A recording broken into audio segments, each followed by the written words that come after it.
Salute everyone. The streets are buzzing. Shout out to the chat. Shout out to all Knicks Nation.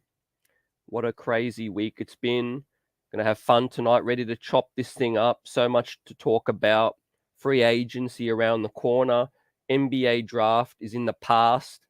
Now we're looking ahead. We're going to answer all the questions, talk about our love of this team for good or for bad, all the talking points. And I appreciate everyone in the chat, everyone watching on replay, gang, in the comment section. Join us tonight. It's going to be fun.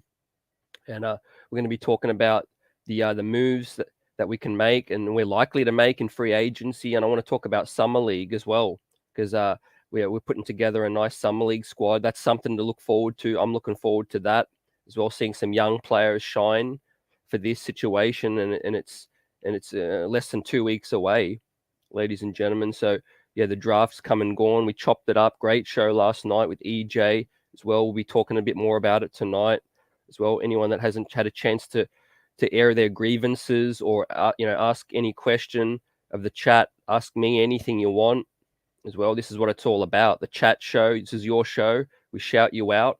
We keep it 100. Healthy Knicks talk as well. And we always start with the good, the bad, the ugly. So we have to hit on it because there's a ton of stuff to hit on as well. We start with the good. For me, I was happy with the acquisition of the 42nd pick, Trevor Keels as well. Didn't see him a lot in college, but I like what I see so far in terms of positional versatility. And I love the Jean Montero undrafted pickup, as I chopped up last night as well. I've had a lot of comments, saying, will he get minutes? He won't get minutes. He'll be the G League MVP, all of that good stuff. I love Knicks fans. And truth is, nobody really knows. All I know is he has a ton of upside. He's a true point guard, right? And it fills a need. His fate's in his own hands at the end of the day. And we'll talk about him more in Summer League, because I think Jean Montero is definitely going to have a chance in Summer League to light things up. I'm liking the trade buzz as well in regards to Evan Fournier, Alec Burks, Nerlens Noel. Kemba Walker's gone. He was here for a cup of coffee. Wish Kemba Walker all the best as well, as a character guy, but it just was an awful move as well, as we'll touch on in the ugly. And Summer League, like I said, around the corner. Really looking forward to that. Some New York Knicks basketball around the corner as well. Jericho Sims, Deuce McBride, Quentin Grimes, and who else is going to be in that team? We'll be talking about that tonight. Mitchell Robinson staying. The talk's getting louder and louder. 3 of the biggest potential suitors for Mitch are out the door now, with Charlotte picking up Mark Williams, Dallas picking up Christian Wood, and of course, Detroit. We helped them land the one and only Jalen Duren. So what does that leave? Mitch falling into our arms as well. Let's see with that. And of course, to me, the clock is now ticking on this front office. The honeymoon's been way over now as well. These guys look like they're going all in, and the clock has to be ticking if they don't produce in a week or two's time. Now, the bad. Going win now. It seems like their direction is to go win now. We chopped up with EJ yesterday. The window just ain't there at this point in time. Look at the East is a beast. You got Cleveland on the come up even. You got teams like Philly, Miami, Giannis in the Milwaukee Bucks, Toronto still around, Cleveland, Detroit's getting better as well. We had a hard time trying to see the New York Knicks in the top 8 in the East as well. And if the front office aim is to go all in now, then I don't think that's a very wise decision, as well, as we'll talk about more tonight with the free agency talk of Jalen Brunson and last year's free agency deals as well. They all stink, all of them, each and every one of them. The closest one to being a neutral is Evan Fournier, but at the end of the day, he shot the ball well. He did his job. But in terms of the new age NBA and athleticism, Evan Fournier is a negative for us right now on his salary. And as evidence, we're trying to get out of that deal as well. So that was a bad deal. Kemba Walker was the worst, or one of the worst of it. Nerlens Noel, and the rest, Derrick Rose, lengthier contract, wasn't healthy last year as well. So all the free agent deals were a negative. And Kemba Walker, having to attach assets, albeit whatever assets it was. End of the day, it was second rounders, first rounders. We signed him to be a positive, and it turns out he was a negative as well. And with that said, the ugly was trading the 11th pick. I said it all leading up to the coverage that I wanted to keep the pick. I wanted to make a selection at 11 or up, or even further a little bit back, but just to welcome in a higher ranked first round talent to continue building along steadily with young talent that we have. We traded the pick, and there's a lot of the aftermath we need to chop up. And of course, all this smoke now about this front office, everybody on the clock, basically, ladies and gentlemen. That was the good, the bad, the ugly. If I missed anything, throw your talk out there. This is the chat show, your show, and big task. Salute everyone up in here strong. I love talking this up as well. Paul, the Coach Comb over is the ugly. I love the humor. Appreciate everybody. It's going to be a fun show tonight as well. And Geraldine, who's playing Summer League, we're going to chop that thing up. Everybody in the chat, so many people out here, strong, representing wherever you're from. Throw your city in the chat. I love to know where you're watching from, where you're joining us from. This thing's worldwide. And throw your favorite emojis that, depending on how you're feeling right now towards this team. And I'll try to get through all the questions, anything, pop through the start as well. And I think there was a great question about Brunson from Darren as well. If Brunson is off the table, which other point guard is available to look at for front office as well? Great question. With that said, let me just pop up my graphic that I got as well. Obviously, there's a lot to talk about with free agency coming up, Summer League. This is just a mini preview of what I can think of at the moment. And first order of business, well, maybe not in this order, but they obviously intend to try to re-sign Mitch from all reports. So that's a key part of this free agency, fam. And looks like Jalen Brunson is the top target. Dallas have to be kind of scared. They have to be. Looks like we're going to clear the space. They don't want to lose Brunson for nothing. So that's why I got Brunson via sign and trade as well. When it becomes clear that Brunson's in our lap, Dallas have no leverage whatsoever. We're clearing the space. There was all this talk, the New York Knicks didn't have space to sign Jalen Brunson. We're good. Well, what's happening now? We're clearing the space. So Dallas are facing the risk of losing one of their prized assets for nothing, absolute nada. So that's where a sign and trade can come about. Dallas, take our junk. Take Evan Fournier, take Alec Burks, take somebody off our hands as well. At least you're getting something for nothing. So if Jalen Brunson does decide to choose the Knicks, then Dallas have absolutely no leverage as well. And we'll talk more about Brunson's fit, how much you want to pay him, all of that stuff as well. In case this answers some questions, I'll just get through this first. And then, what next? Great question. Explore DeJounte Murray via trade. Looks like he's on the block. There's too much smoke there for that to not be true. And there was reports today that Spurs are looking for 3 first rounders. What do you guys think about that? We acquired 3 first rounders, and we have a heap of other picks as well. So if we miss out on Brunson or we prefer DeJounte Murray, he's my top target as well. Obviously, in free agency, the key names to look out for is Bradley Beal, Zach LaVine, and a Colin Sexton as well. Sexton would be third on my list in terms of exploring a point guard situation as well. Just because I feel like we can get him for, we wouldn't have to give up many assets or no assets. I prefer that. I prefer signing a player rather than trading. Offer Alec Burks and Evan Fournier to the highest bidder. There's talk Boston are really interested in Alec Burks. He's has family ties to Jason Tatum as well. I think Jason Tatum is with Alec Burks' cousin or something like that. So they go way back, and there's genuine connections there. And Boston are missing another wing scorer, I think, that can help them off the bench. So I think we are going to get something of net positive for Alec Burks as well. In terms of Fournier, there's talk that he might be able to slide into somebody's exception because his salary is quite hefty. So let's see what happens with Evan Fournier. But I can see the Knicks heavily trying to get out of Fournier, if not this free agency, by the trade deadline as well. He's taken up $18-19 million, and he's a negative defender as well. We're picking up plus defenders in Quentin Grimes, Trevor Keels, Cam Reddish, potentially as well. So we're stacking the wings with that. And I'd love to clear those two because that means more minutes for Cam and Grimes as well. So what do you guys think about Alec Burks Fournier? That's the first order of business or the next order of business in terms of getting out of guys. Kemba Walker's out. He's hit the road, Jack. And now we got to look at trying to clear up some of this other mess.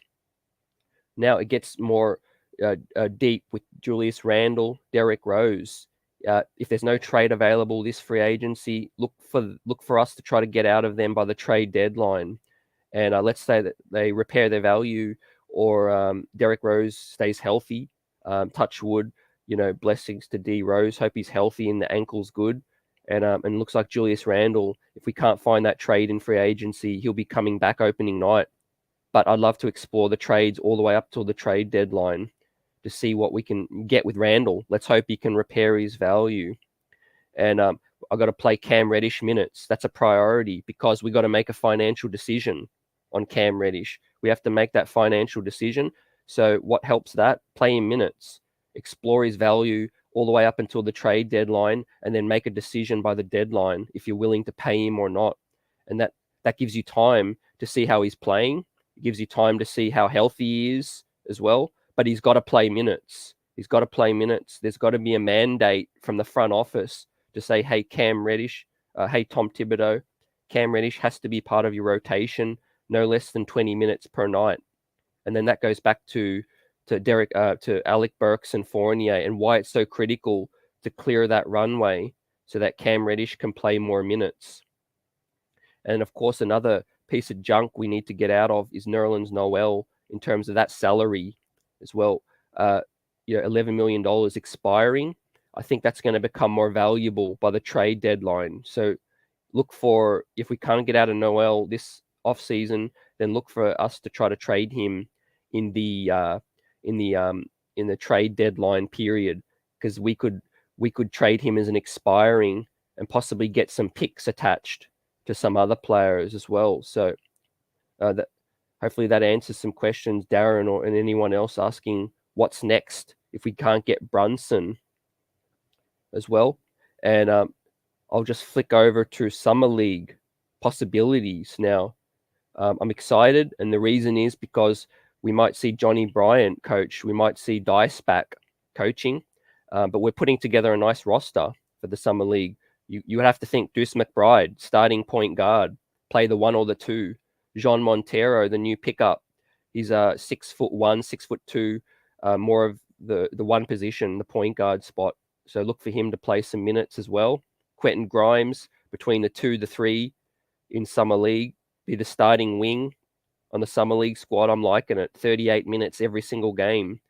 Ladies and gentlemen, there's going to be 5 scheduled games for the Summer League, and then a 6th playoff game as well. So that's nice. Minimum of 6 games in the Summer League. That got me excited. And the new pickup, Trevor Keels, 42nd pick as well. Look for him to play the 2, 3, or the 4 in Summer League as well. See what he can showcase with his D, his shooting, his versatility. Ferren Hunt, I expect to see him in the Summer League squad playing the 3 spot as well. Finally, he's going to get more opportunities. I look forward to seeing him. And we also, a signing that went under the radar, we signed Garrison Brooks as well, formerly the Tar Heel, and most recently with Mississippi as well. We signed him to an Exhibit 10 deal. So he's 6'9". He's a forward. Look for him to get some minutes between the 3 and the 4. And of course, the young 58th overall pick from last year, Jericho Sims, should be the starting center on this squad as well. And the big question mark is Rokas Jokubaitis as well. That would be a cherry on top for me. If he was to suit up, that would have me excited. What are your thoughts on on that situation with Summer League? Anyone that I've missed out? Do you like what that Summer League squad looks like? Let's talk about it. In the words of Big Task, let's get it. Geraldine, yeah, I want to hear your thoughts more on Trevor Keels as well. What is his +2 skills and -2 skills, Geraldine, as well? Let's chop that up more. And yeah, coach is the negative. I appreciate that. Yeah, and also, if you guys know more about Garrison Brooks, Darren, give us a shout out about Garrison Brooks. I know nothing about him other than what I looked up. But you know, I like the look of him. You know, the experience. He's 22 years old as well, so he could come in with a mature body, ready to give us some minutes as well.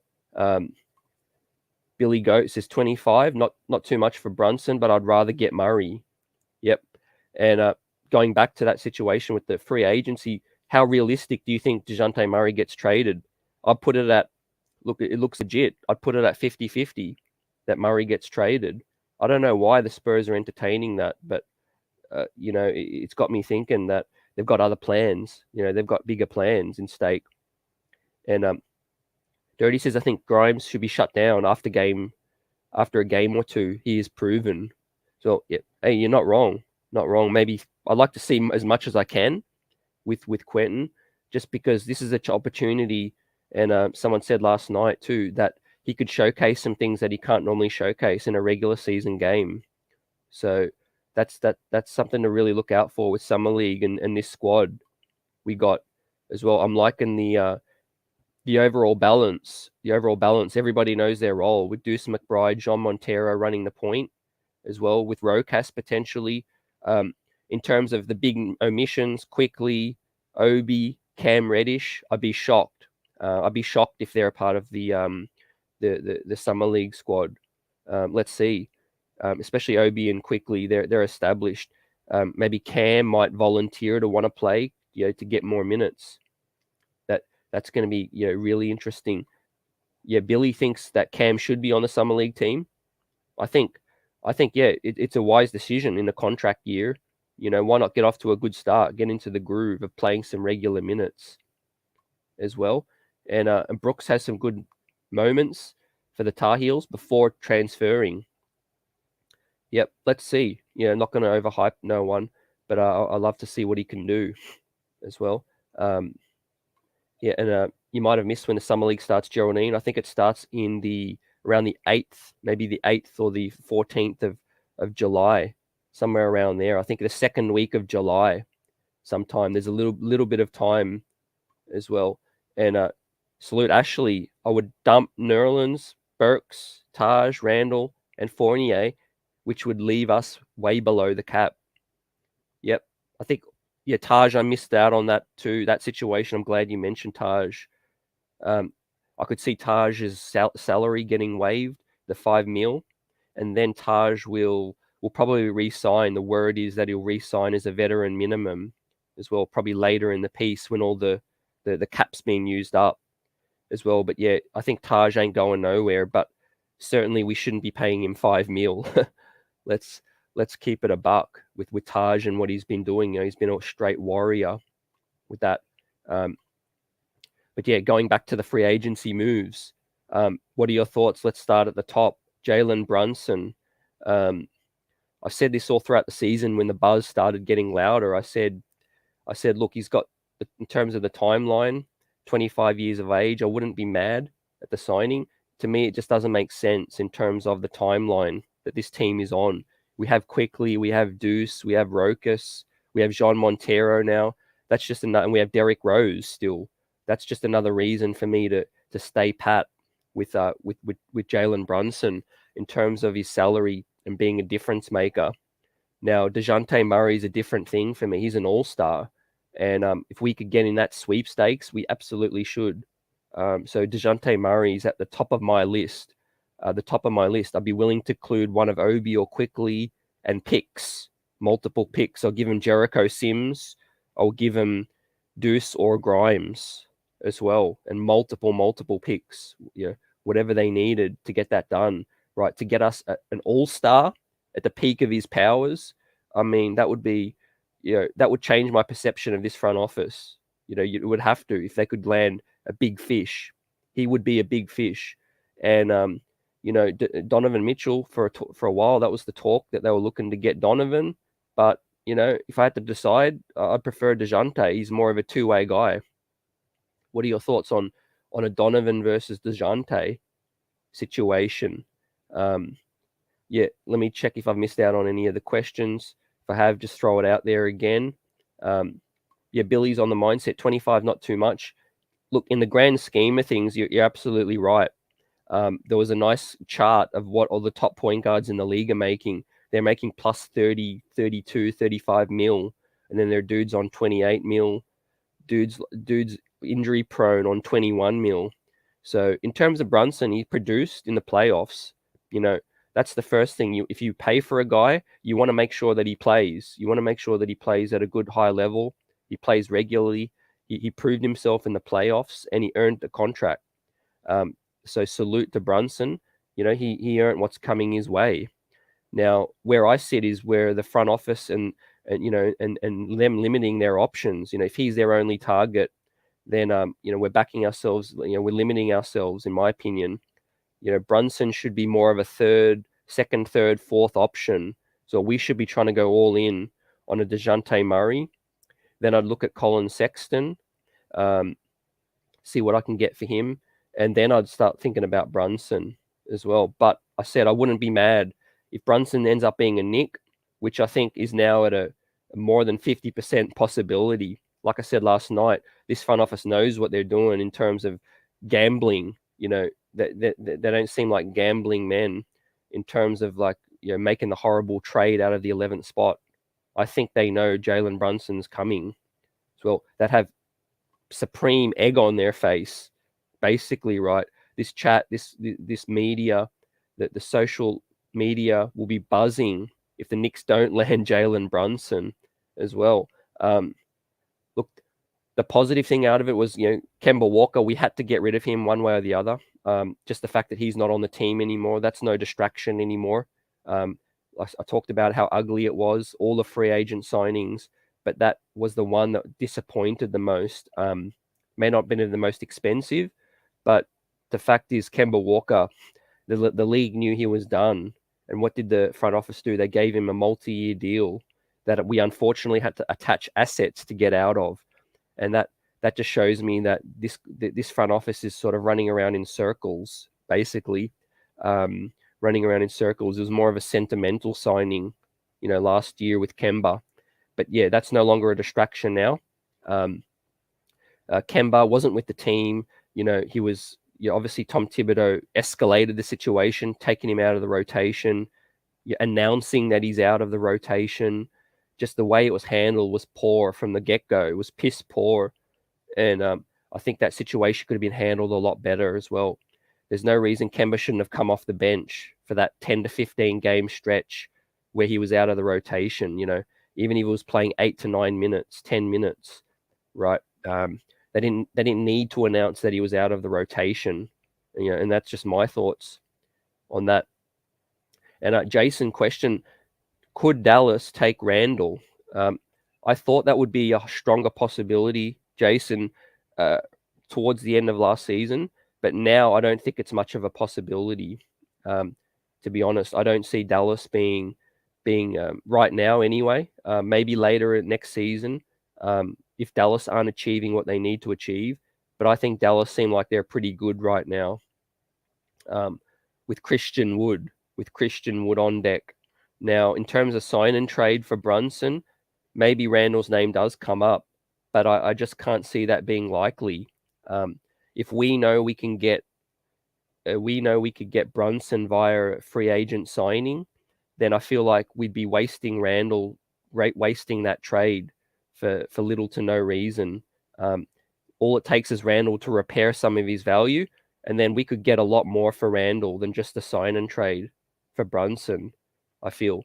I know I get the addition by subtraction element, but just offloading Randall just so you can sign Brunson seems like a poor move for me. And Atmosphere salute. Murray is the perfect guard. Yep, he can score, almost average 10 assists per game. And most importantly, I love the fact that he can D. He can D up, point of attack D as well. Great size, strength, broad shoulders, wingspan, everything. Somebody tried to explain to me why the Spurs are entertaining this. What I haven't seen the talk about what their plans are. What are San Antonio trying to do in terms of offloading Murray? Is it they're trying to make a slower build? Is it the fact that he's coming up to a huge payday? Like what is it? I don't quite get it yet. As well, maybe it'll become more clearer as it continues. And BN salute. If they sign Brunson for 100, what are they doing with Quickly then? Exactly, right. Good question. What are they doing with Quickly? Obviously, no one really knows their thoughts, but I'll speculate here. There's been a lot of talk, especially with Tom Thibodeau, that they prefer Quickly off the bench. Now, I know that's going to disappoint some people. I think Quickly deserves a shot, at least for a season. He deserves a starting shot. But if I had to guess, I still believe that this coach, front office, are happy with Quickly off the bench, at least for another year. So I think what that means is hopefully D Rose, like we see in this graphic, trade the order of business should be to trade Randall, trade Derrick Rose by the deadline. Derrick Rose, I said last night, he's an injury away from that contract being bad, being even worse, as a matter of fact. I know it's coming towards the end of the season. I think Rose's deal expires next season. But yeah, with that said, that should open up minutes for Quickly, BN. And, I'm okay with that for another year. But I'm really, really closely monitoring Quickly's progress as well, because he should be a starting player, I think, at this time. For this team that ain't a lock for a top 8 team in the East, then why the hell isn't Quickly getting starting caliber minutes? Yeah, is the question I want to ask everyone else as well. And Juan, you would trade all the picks, all the 23 picks for Murray. Yep, absolutely. Yep, that's got to be in that equation. That's the reason we're acquiring all them. It has to be, right? And let Dallas take Randall. Yeah, John. Yep, that would be ideal. He goes back home. It's a win-win. And you know how close this front office is to Randall. If they trade him, they're obviously going to talk to him about prioritizing his location. So yeah, I could definitely see that. And Geraldine, yeah, Garrison Brooks, he's a 6'9" forward. Played a couple of years with the North Carolina Tar Heels, and then he transferred to Mississippi over the last season as well. He's 22 years old, and I don't know much about his game in terms of that. Reese, good point. There was a lot of undrafted talent. Just rewinding back to the draft again, everything's on the table tonight. Alondes Williams as well. We could have grabbed him as well. It's interesting the players that did slip. EJ Liddell slipped as well. There were so many other names as well. And yeah, I like this take from Paul. The Knicks get an incomplete after the draft, right? It's hard to evaluate right at this point, right? It's incomplete, but I'm leaning towards I didn't like it. I like the Montero pickup, Trevor Keels pickup. That's fine. The Knicks seem to hit nice doubles in terms of later in the draft and in picking up value guys. But the truth is, they're not going to lead us to a championship. These little moves, the Knicks have seemed like they're in their element. They're in their element with these things. But we need to get that blue chip guy, and they can continue to fail after and over again with that. Yep, we touched on that as well with the Garrison Brooks signing. Look out for more signings as well.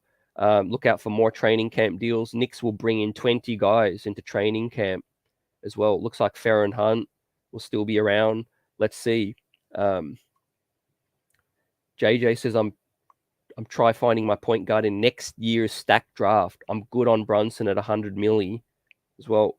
I can't disagree, JJ, as well. Yeah, is he a true difference maker? No. If I had to make a decision right now, he's a quality point guard. No disrespect, right? He's earned his salary, his quality. He would improve the team. I'm trying to place chess, not checkers. I'm trying to make strategic moves. To me, I see DeJounte Murray as a true difference maker with this thing. So locking in long term to Brunson. He's a bit iffy on the defensive end. He's undersized as well. Truth is, let's say Emmanuel Quickly takes a huge jump next season, then we have egg on our face, right? Is where Quickly ceiling is that too far off what Brunson is right now? Could it be a reach? Maybe not. If Quickly continues to grow on his trajectory, let's say his game becomes similar to Brunson's in 2 years' time, then that's what I'm talking about. You're trying to foreshadow the future with this thing. When you're an executive and you're running a team, try to think about what's to come, what's coming up, who's in your own backyard when you got to make decisions, you know. So yeah, appreciate the takes on Garrison Brooks. Darren did say he's a dog as well. I'll take your word for it, and I'll look out for that. He will be in the G League. He's not getting any minutes from Tibbs, says the public enemy in the house. Salute. A lot of winners in the draft. Tarek, salute. Bankera, I love that pickup. For him. Detroit was the clear winner. They got Ivy and Jalen Duren as well. That's an absolute haul as well. If the Knicks landed Ivy and Duren, there'll be a serious parade in New York right now. He had some good moments as well. Let's get through this, fam. Tarek. The bigger talking point with Cam this season. Is he overrated? He has the talent. He has the skill set, but he's an ultimate tease so far. Is Cam Reddish, right? To me, I liken him to the favorite player's favorite player, Michael Beasley, as well, in terms of upside and his potential so far. Now, he's obviously got way more to go in his career. And Cam Reddish, I'm rooting for the kid. I'm rooting for him as well. But with that said, he has to get an opportunity, and I'm rooting for him. I like the trade. And I salute Raw Hebrew in the house. IQ is a real talent in leading the second unit, especially if D Rose becomes expendable. Yep. And out of anyone on this roster, in terms of the young kids, IQ has the highest ceiling for me. In terms of ceiling, I know it's speculation, but in terms of development and where he can get to, there's no reason he couldn't be our Tyrese Maxey. Our Tyrese Maxey with a bright future. He needs to be prioritized as well. He's not going to come to Summer League, most likely. And it looks like, from reports we're hearing, IQ is out of trade talk. The New York Knicks is untouchable in the Knicks' eyes from what we're hearing. Now, obviously, nobody's untouchable when you're talking about superstar trades, but it looks like he's the guy they really, really, really want to keep in-house as well. Worldwide West banged his hand on the table. He is a Kentucky guy as well. So yeah, with that situation, I'm high on Quickly. I'm high on Obi, RJ as well. The Knicks do need to prioritize our young core. We went through the top teams in the East. We went through the whole East last night, and no shade, but the New York Knicks aren't close to being in the top 8 teams as currently constructed. Now, if we pull off a big move, that will change. DeJounte Murray, Beal, Levine, Sexton, we're only a few weeks away from knowing, a lot more. Let's wait and see. But as of this point in time, ladies and gents, I'm happy kicking the can down the road this season, right? The 2023 draft is absolutely stacked. We know it. Now we're talking about the top 8, 10 guys with star potential as well, which is a stark difference from last night, the night before, with the latest draft, and the Knicks, punting out of the 11th spot. Next year, there's no punting out of the 11th spot or the 8th spot, right? We need to start, trying to capture that talent. Now, I'll also say this: the biggest surprise from draft night for me was not selecting AJG. I understand the salary cap decision, the move to get out of that pick, get out of Kemba, all of that. But with all the mocks and all the smoke, like Adrian Griffin on the board, and they didn't select him at 11, CAA client. To me, that tells me they had intel. They had to have had intel, because talking about the best shooter in the draft at the moment, at 18 years of age, 45% from three. Tibbs liked him by all reports, CAA connections. For them to pass on AJG, that was the biggest surprise for me. And salute Quiet Money. Give us your thoughts in terms of what was the biggest surprise. To me, that was just the biggest of them all.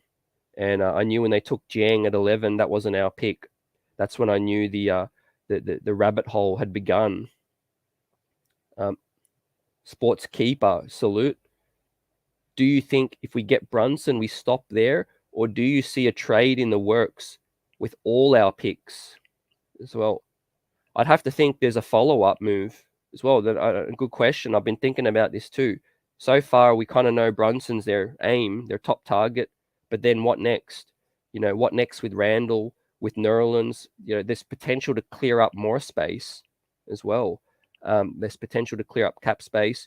And we know Brock Aller is the king of all this maneuvering as well. I'm sure there's a way that if we order the signings, we could maximize potential signings. Let's say we put pen to paper with Brunson at the last minute to go over the cap, or sorry, Mitchell Robinson, because we have Mitchell Robinson's bird rights, believe it or not. So he could be the very last signing, and we could maximize our cap, our pick and all that. And NIP 80, the 11th pick, wasn't going to move the needle. I think they were smart to get assets as well. And I love hearing people's differing opinions as well. So salute to that. I appreciate your perspective on that. The 11th pick, by reports, it was a weak draft. I guess they looked at a lot of things, fam. They looked at playing time, first and foremost. Like with this stacked roster right now, contracts we're trying to get out of. They probably thought, okay, look, we got Grimes, we got Cam Reddish that we just traded for. Adrian Griffin, where does he fit? Right? Who do we like on the board? Maybe Johnny Davis was their guy and he was gone. So yeah, there's all I know is, in the world of business, there's a lot more things going on behind the scenes than what fans and what we will know about, right? We're just not in the room in terms of hearing their rationale, their thinking about certain things as well. So on the surface, some things don't make sense, but if you're in the room, maybe it makes more sense as well. The truth is, it's an incomplete for me right now. Let's just see what happens free agency. There are some moves that would really gain my trust in this, my trust back in this front office. Some of these moves ahead, but ultimately the East is too strong for me to continue to go all in on the veteran route. And yep, certainly I understand that perspective as well. Raw, Knicks did what they did, and we're moving forward. The problem with DeJounte, yep, his biggest knock is his 3-point shooting as well. I'd love to see him all day in the gym, all summer, improving that part of his game as well. He's young, and let's see, because he could be a supreme superstar in this league if that skill set comes along. And Murray much more of a chance at being excellent than Brunson, says Jay Frank. Salute. Yep, not wrong with that. And it would symbolize, it'd go back to saying the Knicks of signing a guy or obtaining a guy at the absolute peak of his career. When was the last time we could say that? Carmelo, and then Steph Marbury, or Latrell Sprewell. In terms of Allen Houston, getting a guy in the bang middle of their career, at their peak as well. Jughead Randall as well. That's the big elephant, Paul, in this free agency this summer and leading into the season. Tell me how confident you guys are that Randall will be gone in the summer, but I don't see it. I see him coming back. His value is just too low at the moment. His value can be better. I understand Randall's game's capped out. It is what it is. His shooting's capped out. That we've seen the heights of Julius Randle. Basically, his game can't really go to any more levels, I don't think. And E. Gibson says that protected picks aren't guaranteed. Portland lost the top 10 pick by New Orleans because they made the playoffs. Yep, there's a lot of parameters on that, fam. And we have to wait and see. Right, it hurts my head thinking about the protections and all of that. We just got to take one day at a time and see what comes of that as well. And Menof, salute. Really wanted AJG though as well. Yeah, me too. That was surprising. But the more I start to think about it with Cam and Grimes too, two young guys with huge upside, maybe their priority lies with them as well. So truth is, this front office, they're still in the prove it, show me situation with them. They're still in the prove it, show me. And I think the clock is ticking on them. I think Wes and Leon are safe for this year. I think Tom Thibodeau could definitely be gone this season at some point. But I do see Dolan giving Leon and Wes a whole year at least, and one more year. But after that, if they're not trending in the right direction, then I could seriously see some things change. And Ochai Agbaji was a great steal, Paul, for Cleveland. And I love Malachi Branham at 20 as well. That to think that they got that kind of talent at 20 was nice for San Antonio. And Bernard, salute. We traded a first for Reddish. We must see what Cam can do.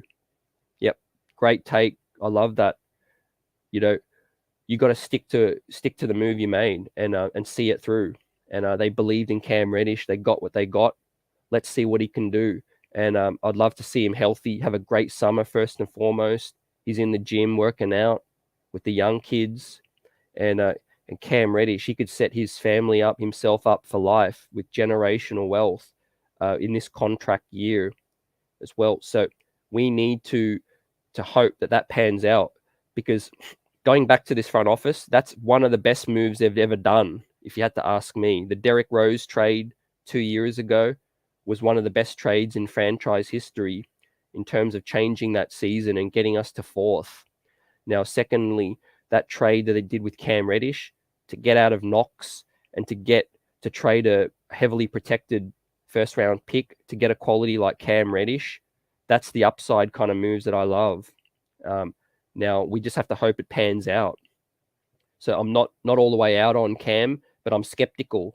I'm skeptical with this thing as well. Yeah, appreciate you, sports, as well. Everyone smash that like button, and I appreciate you all for rocking with us. Let's get it. Best fan base in the world, best market, best arena, best chat, and this is what we do. There's always a conversation with the Knicks. So yeah, what are your thoughts as well on Alec Burks and Evan Fournier?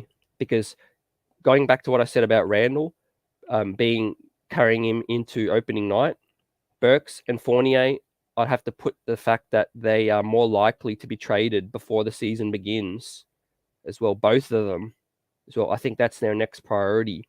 And we heard from Mark Stein as well. Mark Stein tweeted that there has to be, it looks like there's one more cap clearing move at least before the season begins as well. So Alec Burks, Evan Fournier, by all reports, Boston and Philly are really high on Burks, which they should be. He'd be a great complementary piece for them.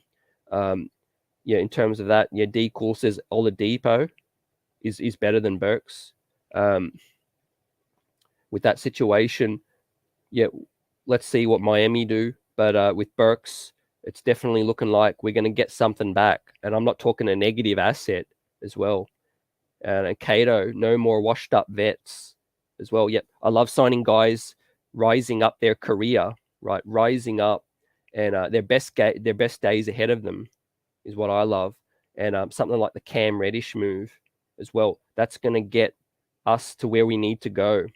And I said last night with EJ, all this talk about free agency, the draft, that's outside noise. If we focused as an organization on who we got right now, all these young kings on rookie contracts as well, if one or two of them can become an all-star, that changes the trajectory of your franchise instantly. Like instantly. How do they get there? They need minutes. they need development, they need patience, and they need the work ethic. Obviously, they need the skill set and the work ethic, and they have that. RJ has the work ethic, has the skill set. Obi has it. Quickly has it. Grimes has it as well.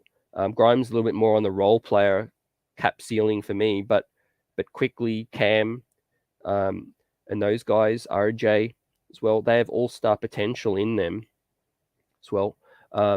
Going back to Tom Thibodeau as well, he has his good, he has his bad, and he has his flaws. But at the end of the day, he needs to be reined in. He needs to be reined in, and I think this front office is going to have him on a shorter leash this season. What do you guys think about that? With Tom Thibodeau's leash this year, we saw glimpses towards the end of last season. We saw the fact that they mandated he play Sims, which I love. That was great. He mandated that Jericho Sims got minutes. Look for Jericho Sims to be the backup center, which I love, behind Mitch as well. If Mitch gets paid, I hope he comes in motivated. Hope he comes in ready to ball out as well, in good shape. I like the idea of Mitch coming in a bit slim. He started to play better when he was a bit slim and he lost some of that weight. I love the fact that Mitch gets up and down, the lob threat as well. And that's where the true value of a Brunson, DeJounte Murray, guys like that, John Montero, that find the open man, you're going to see Mitchell Robinson's value get unlocked even more with that. And that's what I'm talking about. Guys on our roster, we need to play to their strengths, unlock them as well. There's a reason why the league doesn't necessarily value our young pieces too much, because one, we don't give them enough minutes. We don't allow them to continue to play to their strengths and grow. Right, we had a lot of isolation ball with Julius Randle, prioritizing Derrick Rose, trying to win meaningless games, And what I want to do, what I want to see next season, let's say there's 30 games to go and we're in, 10th, we're in 11th spot as well. It's clear that it's not going the way we want. We need to prioritize minutes for the young players as well, heading into the stretch of next season as well. It's some ways away to think about, but that, to me, that's what a competent front office does. That's what they do. So, yeah, we're talking about free agency. We're talking about summer league. We're reminiscing about the draft because it's in the past. That's what it is now. It's reminiscing because the draft is in the past. For whatever happens, whatever comes of it now, it's time to look ahead. Let's see what these picks, what comes about. Let's see what their targets are in terms of Murray, Beal, Levine, Sexton. We talked about Kyrie Irving and John Wall last night as well. That conversation's going to continue. Kyrie Irving and KD as well. It's a mess over there in Brooklyn. And I have to put the percentages of Kyrie out of Brooklyn at pretty high. It sounds like that's a broken marriage right now. And Almighty's on not for Kyrie as well. And it's just painful to think about that a talent like him could be available, but with the headaches and the baggage that might come with Kyrie, it's just crazy to think about that he might be available, and then it's a situation that just isn't good for us. And Paul, I doubt it that Leon seems to be afraid of coach accountability. Yep, I could see that happening too. I could definitely see him affording Tibbs more leash. But I have to hope, I've got to be positive and have to hope that Tibbs is on a shorter leash next season. Look at the way the league's going with the young up-and-coming coaches. Tom Thibodeau, 64 years old. The chances of him getting another NBA gig are decreasing by the day as well. So this could be Tibbs's last coaching gig, last go-around. And in terms of that, he might be moved up to the front office with how loyal Dolan is as well, right? You might be like, Tibbs, you're fired, but here's another raise, and you can go up into the front office, for PR purposes. Magnum boom in the house salute. Rose signing players to expiring contracts was overall chess move. These contracts will be attractive this off-season. That's what I hoped for, and that's what I first thought. But to be honest, it's looking like they aren't as attractive as what they should have been. Nerlens wasn't healthy. If Nerlens stayed healthy, his contract definitely would have been attractive. Rose wasn't healthy. I don't think his contract is as attractive right now because there's that risk. Teams love D Rose, the player, but can D Rose stay healthy as well? So that's interesting. I think out of all of them, the Alec Burks one was the best signing because we might get a positive back in a trade, and that was always the case with Alec Burks, I think. But with Fournier, the money that he's awarded with Noel and Kemba, it's looking like they weren't the best signings as well. And we have a whole year to look back on it now. We had to attach four second rounders to get out of Kemba. And Billy says the third year of a rebuild with focus on player development. Say bye-bye to all these vets. Bye-bye. I love that as well, Billy. It's time. Time's running out in terms of this path that Tom and Leon might be going towards as well. And Brunson's young enough to still be around long term, but I see the window closing for a Julius winning a winning season with the Knicks, a winning situation. Sorry, with that, and Cato high on Grimes. Me too, fam. Quentin Grimes, one of the best draft picks this organization has had in the last few years. A two-way player. I love two-way players. They stretch the floor. He's got a high motor as well. He's got ball handling abilities that we haven't quite seen the full extent, I think, as well. There's going to be a lot of situations with reclamation, guys. Marvin Bagley, I think he's found himself a nice home, fam, with Detroit as well late in the season. Almighty, I think Marvin Bagley's found himself on Detroit as well. And Sanger, salute. Fournier is probably our best shooter. Yeah, I understand the hate, but I don't want to lose the best anything at this point as well. And I think Fournier, he certainly is the best shooter. He had a great season shooting, justified the contract. Unfortunately, it's the other end of the ball, the defensive end. That if Fournier was just a neutral defender, that would be money. That would be nice. But unfortunately, he's more towards the negative defensive prospect as well in this new age NBA where everybody's got size, strength, athleticism. I think Fournier hurts us, unfortunately. And that's where we're sort of stuck between a rock and a hard place. You want Evan Fournier to be the starting two guard at his salary. Unfortunately, he gets blown by a lot. He gets out toughened as well. So I see his days numbered, if I'm honest. I think he'll be gone this season at some point. And Menno F, great question. Let's get it. Who will most likely be moved, Fournier or Randall?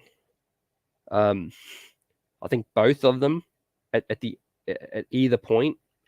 But who's going to be the soonest to be moved?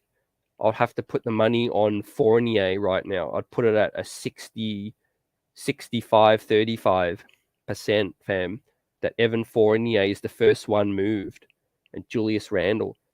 I could see, nothing shocked me with Julius's rise, his fall. I could see Julius repairing something and maybe staying.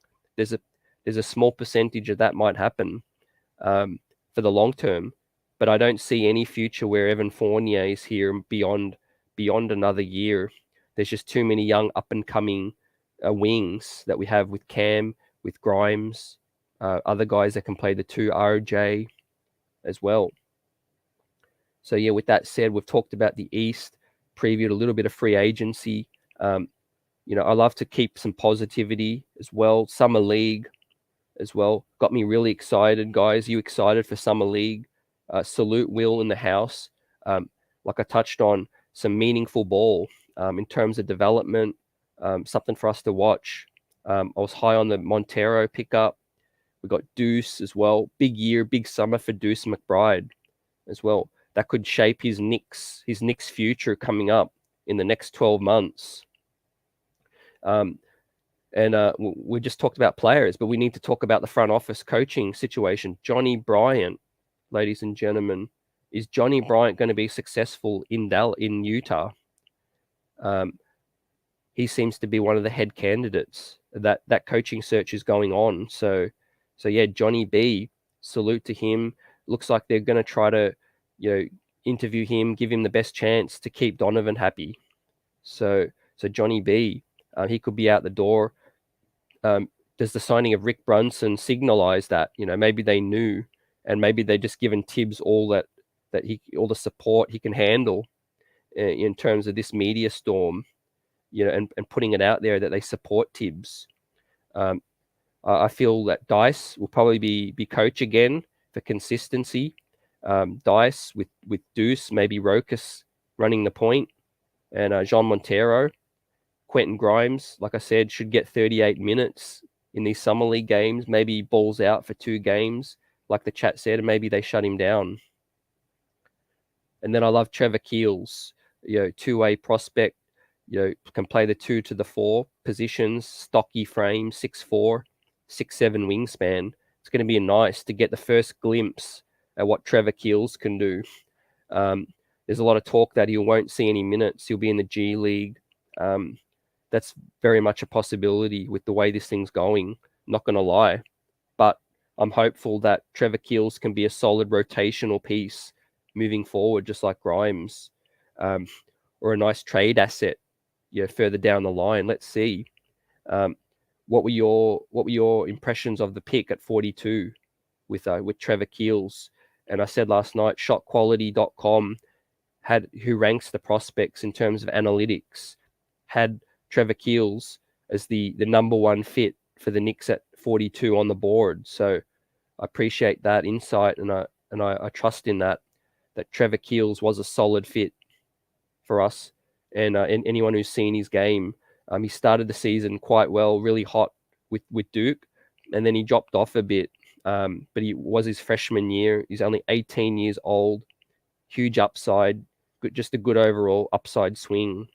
I think at pick 42 as well. So I'd like to see my first look of Trevor Keels. And then Farron Hunt, we didn't get to see really enough of him. I missed a lot of his games in the G League last season as well. So Farron Hunt, athletic 3, athletic wing. Let's see if he can get up and down with Deuce and Montero speed. That'd be nice. And Jericho Sims, cannot get enough of Jericho Sims as well in this summer league situation. And of course, we're probably going to add some more names to this as well. We might sign a few undrafted players or some veterans out the league for a minute as well. But yeah, appreciate you all. Phil Jackson of Rap, much love. And the chat is absolutely on fire tonight. The passion's, unquestionable. The best fan base in the world. When is success going to come? We deserve it more than anybody out here. Like we just deserve this thing. We've been through our lumps, and the silver lining for me is the youth on this squad right now, and I hope that they can continue to develop under this staff. Let's see what happens. Right, you got to prioritize from within, and look after your own. Right, everyone outside of this organization is outside. Let's look inside and see, and like John says, salute, John. Rokas, there's been a lot of talk that we have a mini log jam now, believe it or not, a mini log jam at the point guard spot with Deuce, Rose. If we get Brunson, which looks like we will, Rokas, where does he find minutes? Like what's going to happen with Rokas? It's going to be very, very interesting to see what happens with Rokas. To me, I love the move of him staying in Europe. Again, another year of development, another year we don't have to worry about salary, all of those things. We're not in a position to really rush that thing, right? Now, if Rokas was on the fringe, on the G League, not getting minutes, that'd be a different story. But the fact that Rokas is getting high-level reps for a meaningful team in the pro level as well, that's just good for us. We still have his rights. He could come one day, he could be in a big trade, all of that good stuff. And in terms of Rocas's future with Barcelona, look for him to be potentially the starting point guard or getting starting minutes with Barcelona. They came within a whisker of winning the title up in Spain. So yeah, it's going to be very interesting. And in terms of Rocas and Summer League, I also predicted that I feel like Rocas could definitely be a chance to come down. It's definitely on the table from what I've heard. The fact that he might stay in Europe another year, he might want to come down to Summer League and just while out for a little bit down here as well and test the waters, basically. I think test his game and test the waters. He's kept in touch with Dice. They texted all throughout the season, which is great to see. Great to see from the young situation, the young Bulls keeping in touch with Deuce and Rocas. And Rocas impressed me too in last summer league. He showed that he could really be a piece. Strong frame, puts his head down, gets to the cup.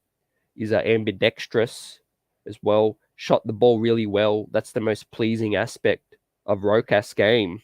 He shot the ball well for Barcelona. He shot the 3 ball incredibly as well. And Dirty says, yeah, Rocas is just like, I'll wait for Tibbs to be fired. Yeah. Yeah. He's seeing the log jam, fam. He's seen it, especially with Deuce, with Montero. If we sign Brunson, if you're Rocas' agent, that'd be malpractice to ask him to come down, right? With Tibbs here, with Brunson, with Deuce, Montero, Rose, Quickly. I mean, we have a lot of guards. We have a lot of guards, which is unbelievable to think about. We have a lot of guards, but we don't really have a guard yet, if that makes sense. Yeah, salute. We are not getting Brunson. We are getting Murray. Let's hope. I'm putting that energy out there. Let's hope. Murray is my top target. Unfortunately, I think the most realistic thing, fam, is that we do get Brunson as well with the intel. They cleared a lot of space. Their plans are out there in the open. And I also want to touch on Margaret's point. I was thinking about this too. Salute. Tyus Jones would have to be another fallback option as well. So we got Brunson, Murray, Sexton. We got Tyus Jones situation. Let's see what happens. The front office, the free agent market for point guards ain't that strong. There's, I think Scary Terry will be on the block if they want to go that route. Not a fan of that situation now. Maybe 3 years ago. What else we got out there? We got Ricky Rubio. He'll be available as a veteran stopgap as well. Another stopgap, which I wouldn't before. We got Quickly. We got Deuce. We got all these other guys as well. No more stopgaps.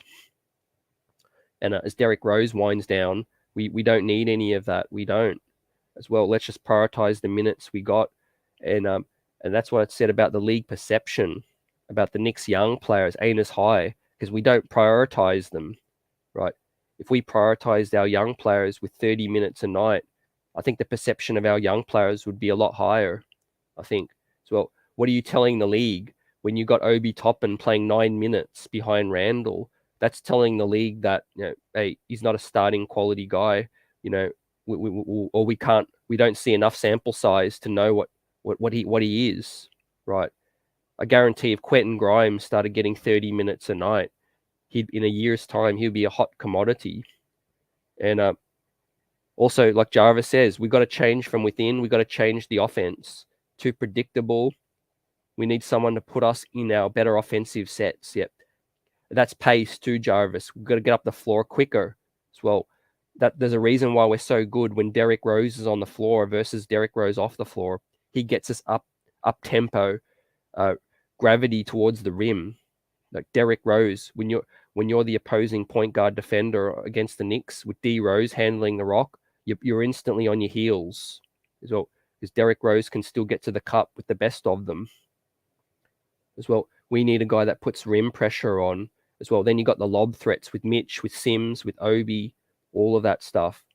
And I really like the progress of IQ the fact that he was getting to the cup a lot more. IQ was getting to the cup later towards the piece, more confident in his dribble as well. And he started to keep his eyes open, his head up, and was looking for guys for the kick out, for the corner, and things like that. The basic reads. When you're learning to play the point guard spot, you don't got to be a Rajon Rondo or Chris Paul straight away. Just make the simple reads, right? Drive to the cup, get penetration and dish. Somebody's going to be open as well. Be a student of the game. Watch film. Watch the mistakes you made. And RJ did also was a culprit of being a bit tunnel vision at times as well. RJ Barrett forced a few shots from the film I've watched, and he can improve as a playmaker first and foremost. Can RJ Barrett as well? Let's start moving the rock, like Jarvis says. Play unselfish, play less predictable. The Golden State Warriors were the NBA champs again and again. San Antonio always around there. The read and react, the movement, high IQ as well. That's why I love the pickup of John Montero, ladies and gents. If I'm being honest, from what I've seen, I think you're all going to be impressed with his court vision. So he's a very, very mature player for his age. Played overseas since 16. He's skinny. His size hurts him a bit, but his feel for the game and court vision as a point guard is among the best on this current roster already from day one. And if he plays summer league, you're going to see that. You are going to see he's going to be one of the most experienced, confident players on the court in summer league. Is Jean Montero. Again, he was the MVP of the Peach Jam, Basketball Without Borders.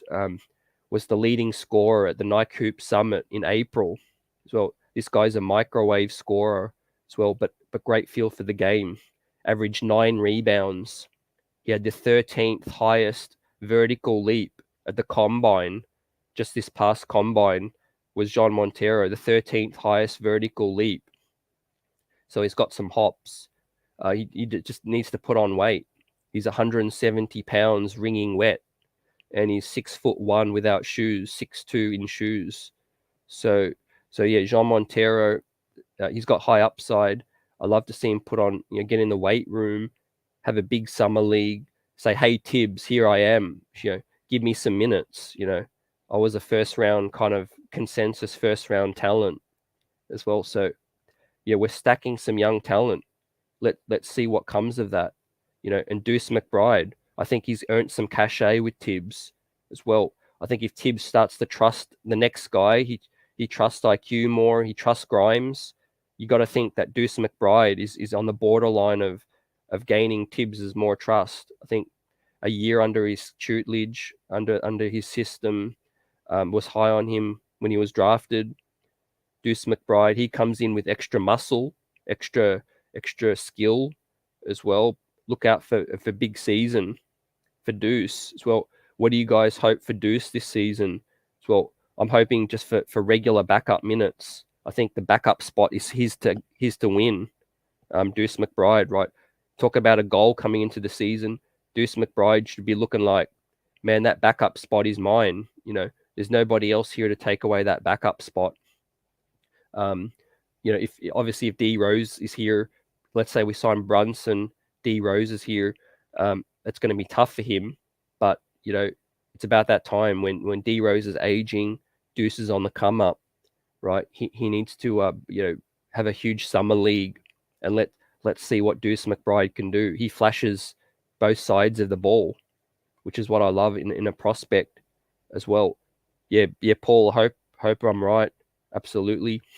Cater, yeah, I thought Julius was a point guard. He acts like he certainly acts like he wants to be one. With that said, good point. I want to touch on Julius's tenure with the New Orleans Pelicans, because that seems to be the sweet spot for Julius Randle's game, right? Having a proper point guard, put Julius in his spots, play off the ball a lot more, and just be more efficient, right? Julius Randle, when he's isolation, he's handling the rock. It's not a great situation. Defenses can key in. There's not enough ball movement. There's not enough pace.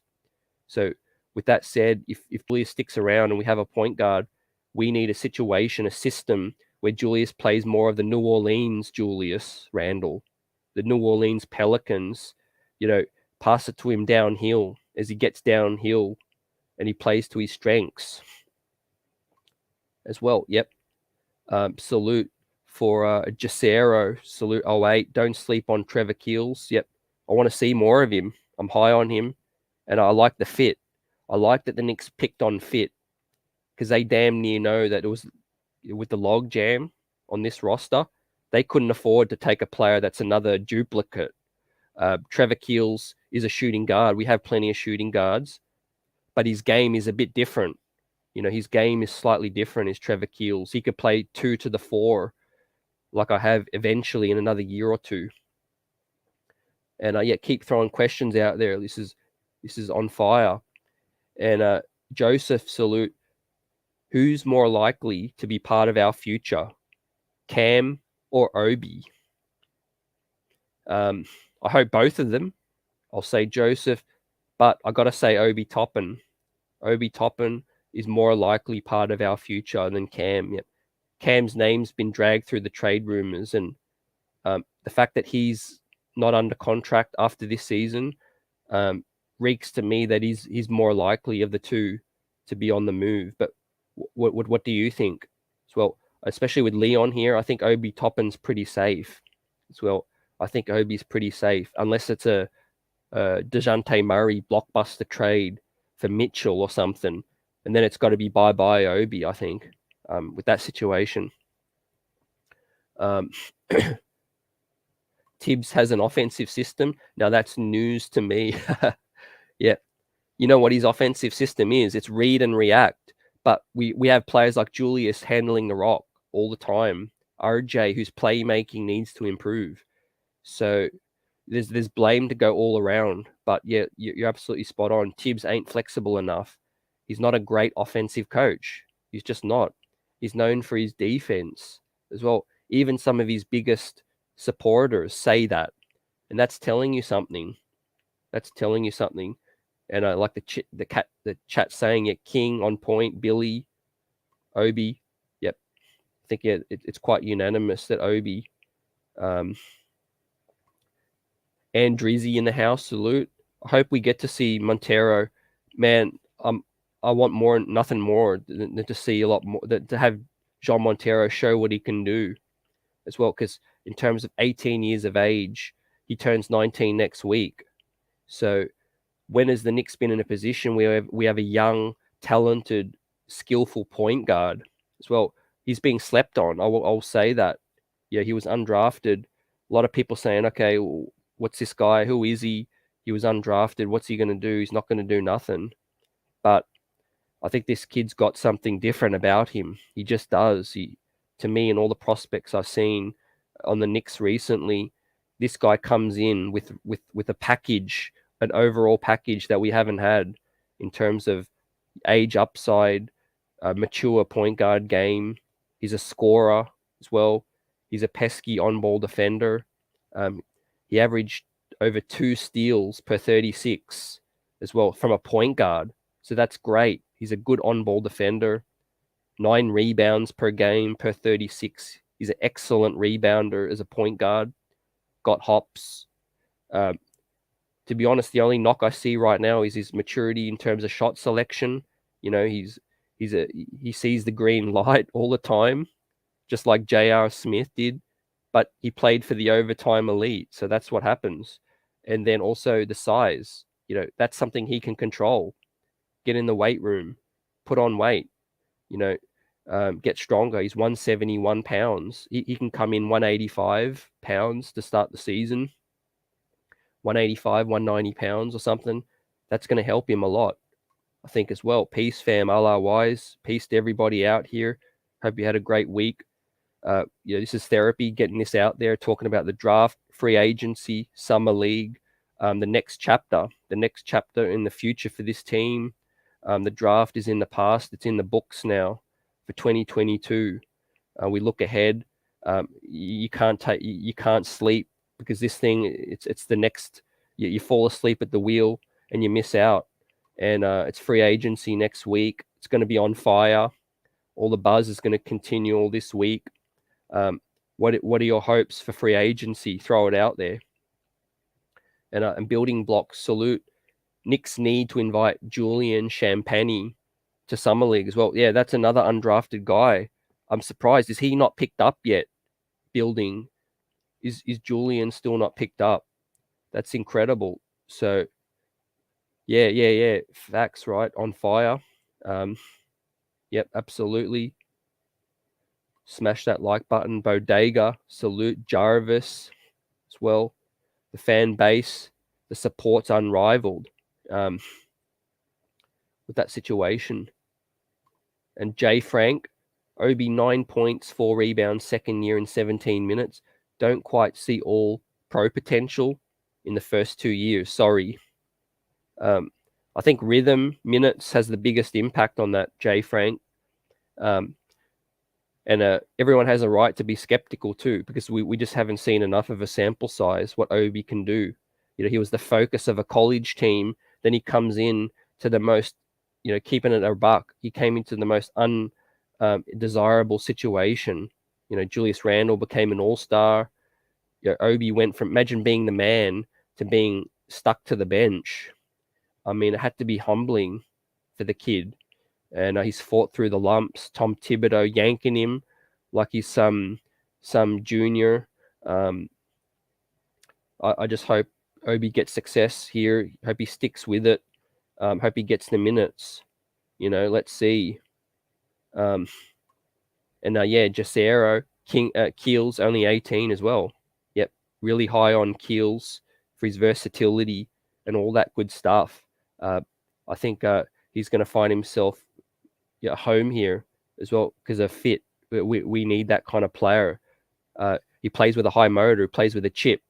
He's got a big build, stocky frame, will get in guys' face as well. A great perimeter defender, or upside swing with perimeter D, switchability, which is exactly what we need. We were dead last in positional versatility, ladies and gents.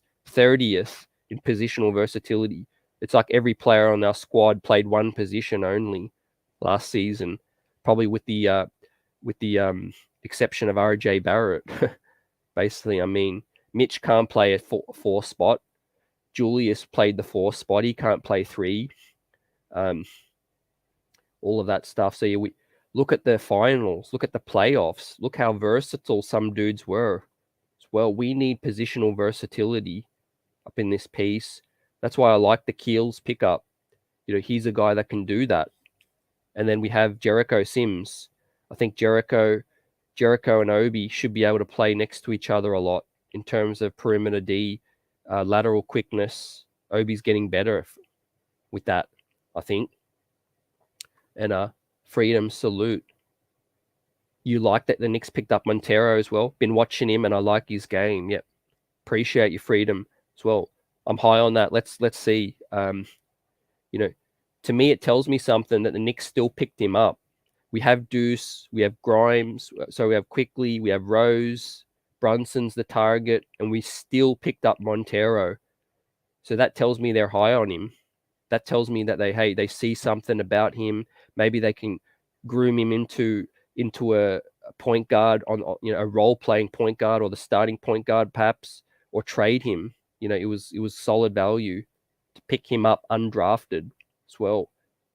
And for those that don't know, he was mocked at 11 to the Knicks 4 months ago in February by Rafael Barlow as well. One of the kings of this industry was out there, a top international scout, saw him at 16 at the Basketball Without Borders as well. So what a crazy decline in terms of draft stock, from being mocked in the lottery to being undrafted in one college cycle, one college season. But the potential is there. And Louis Edges says, he reminds him of Ball from Charlotte as well. He got flashes of Tony Parker, Darius Garland, Rondo, and Trae Young. I think he got a little bit of flavor from all those games, I think. And Jacero, salute, fam. Representing Kai Soto. Have I seen Kai Soto play there? Not live. Haven't seen Soto play live. I know he played down here with the NBL. I think he's got to find himself on a team. Definitely on Summer League, at least. I think he'll definitely find himself on a team as well. Another guy went undrafted as well, but he's got got skill, got prospect to be in this league as well. Sometimes it just doesn't happen for you overnight. I will say, anybody striving to something, just stick with it. You know what I mean? It happens at different times for people as well. There's success story every day as well. Just keep going. And, basketball's a beautiful game. It can take players all around the world, just because you don't make the NBA, you might make the NBA at 25 or something if you stick with it. We've seen some crazy success stories with the Knicks, with Copeland. Was it what's his name? Chris Copeland was like a 26-7-year-old rookie that came in and scored a great contract, helped out a playoff push for the Knicks. We've seen some other dudes have great success as well. Buddy Boeheim, that was interesting. With that said, I'll just flick over to some of the prospects we picked up. Trevor Keels, 5-star recruit, was just freshman from Duke. Had an amazing first game of the season against Kentucky as well. Took it to Tai, just absolutely manhandled, dominated Tai as well. That was the highlight of his season. Unfortunately, the first game of the season, it went downhill from there. But there's the upside. Like I said, he's a freshman, 18, got the size. He's built like the Hulk. Had that joke about Perkins, comping him to Desmond Bain. There was a whole storm. Then Desmond Bain clapped back on Twitter about it. But I'm glad for Trevor. He got that shine. He's got great playmaking ability in the pick and roll. Secondary playmaker, makes good reads, drives. That he likes to drive to the cup. He's got strong abilities to get to the cup. Finishes with contact as well. Right, he's a brute, and he's got the upside in shooting. He had a bad shooting year, but he shot the lights out in college as well. Sorry, in high school. So there is upside with catch and shoot, and shooting off the bounce, and playmaking and positional versatility. That's what we need. So Trevor Keels with Summer League, ladies and gentlemen. How he fits in with this Summer League squad, fits in nice. I could see a lineup of Deuce, Grimes, Trevor Keels at the 3, Farron Hunt, and then Jericho. And then you got Jean Montero coming off the bench with Garrison Brooks and some other Kings, whoever else we pick up, and John Montero. So looking forward to Summer League. Anyone going to be out there as well? I'm going to be interested to see who makes the trip out there. And John Montero, the best pickup of them all. Been a pro since 16, 6'2" in shoes, 6'5" wingspan. Is a solid on-ball defender with 2 steals per 36. He's all pesky ball handler, guarding the ball handler. Size can hurt his finishing abilities, mainly a pull-up scorer at the moment. His shot selection needs to improve. He sees the green light all day, every day as well, which I love that in a player at this age too. Confidence. He's not afraid to shoot the rock. We know we've had plenty of point guards that have been scared to shoot the rock. Jean Montero is going to come in and feel like he's the best player on the court in Summer League as well. You'll see it as well. Been pro since 16. And talk about chip on his shoulder. Imagine him playing in Summer League, knowing he went undrafted against some of these other dudes that went in the second round or in the first round. You got to be thinking, man, I'm going to light these guys up as well. Especially when you got guys like Quentin Grimes, Deuce. You got some dogs next to you as well. So look forward to it as well. Also want to drop this jewel. You guys may not know, but But John Montero, he was represented by Clutch. He was a Clutch client too. And he dropped Clutch. He moved to a boutique agency around about 2-3 months before the draft. He actually dropped Clutch. So perhaps he wasn't happy with the advice he was getting. John Montero went to the Overtime Elite program. It was risky. It was the first inaugural season. And I'm going to say it didn't pan out for the kid. He got paid $100K, which is, important as well for a player, helping their family out. But, to be mocked in the lottery and then slip, the Overtime Elite, people just couldn't get a proper gauge over the competition. I think if Montero played down here in the NBL for the Next Stars program, his stock would have been like Ousmane Dieng. I think his stock would have been like Ousmane Dieng or the G League Ignite or something. So don't read too much into Montero getting undrafted as well. He should have been picked, even according to Jonathan Wasserman. So I think he had a say in possibly choosing his location as well. But yeah, P nice on point. Clutch, they support the bigger clients. I don't know why, if you're an unknown sort of young prospect, why you'd go with Clutch. Go with a boutique agency that's going to help you out, have time for you, invest in you, all of that stuff. So he made the switch up. I'm glad, Jean Montero went with a boutique agency now, and it looks like they're advising him right. They picked the Knicks. I think it was one of the better fits, considering our point guard situation is up in the air. He's going to come in here and believe in himself. And appreciate that question as well, John. In terms of Summer League, July 6th, ladies and gentlemen, July 6th. So that's like 2 weeks away, less than 2 weeks away. Yep, a week and a half away, ladies and gentlemen. I'm hyped. And yeah, and Jericho signed with them too, or signed to them as well. It's the stars in their eyes, Pudge. I think you're a young prospect, and Clutch come calling for you. You're like, oh man, this is it for me. But no, the sad tale of the business is, go for the agents that are going to do you right with that situation. So yeah, Montero comes in. He's going to come in with a chip. Absolutely, I think.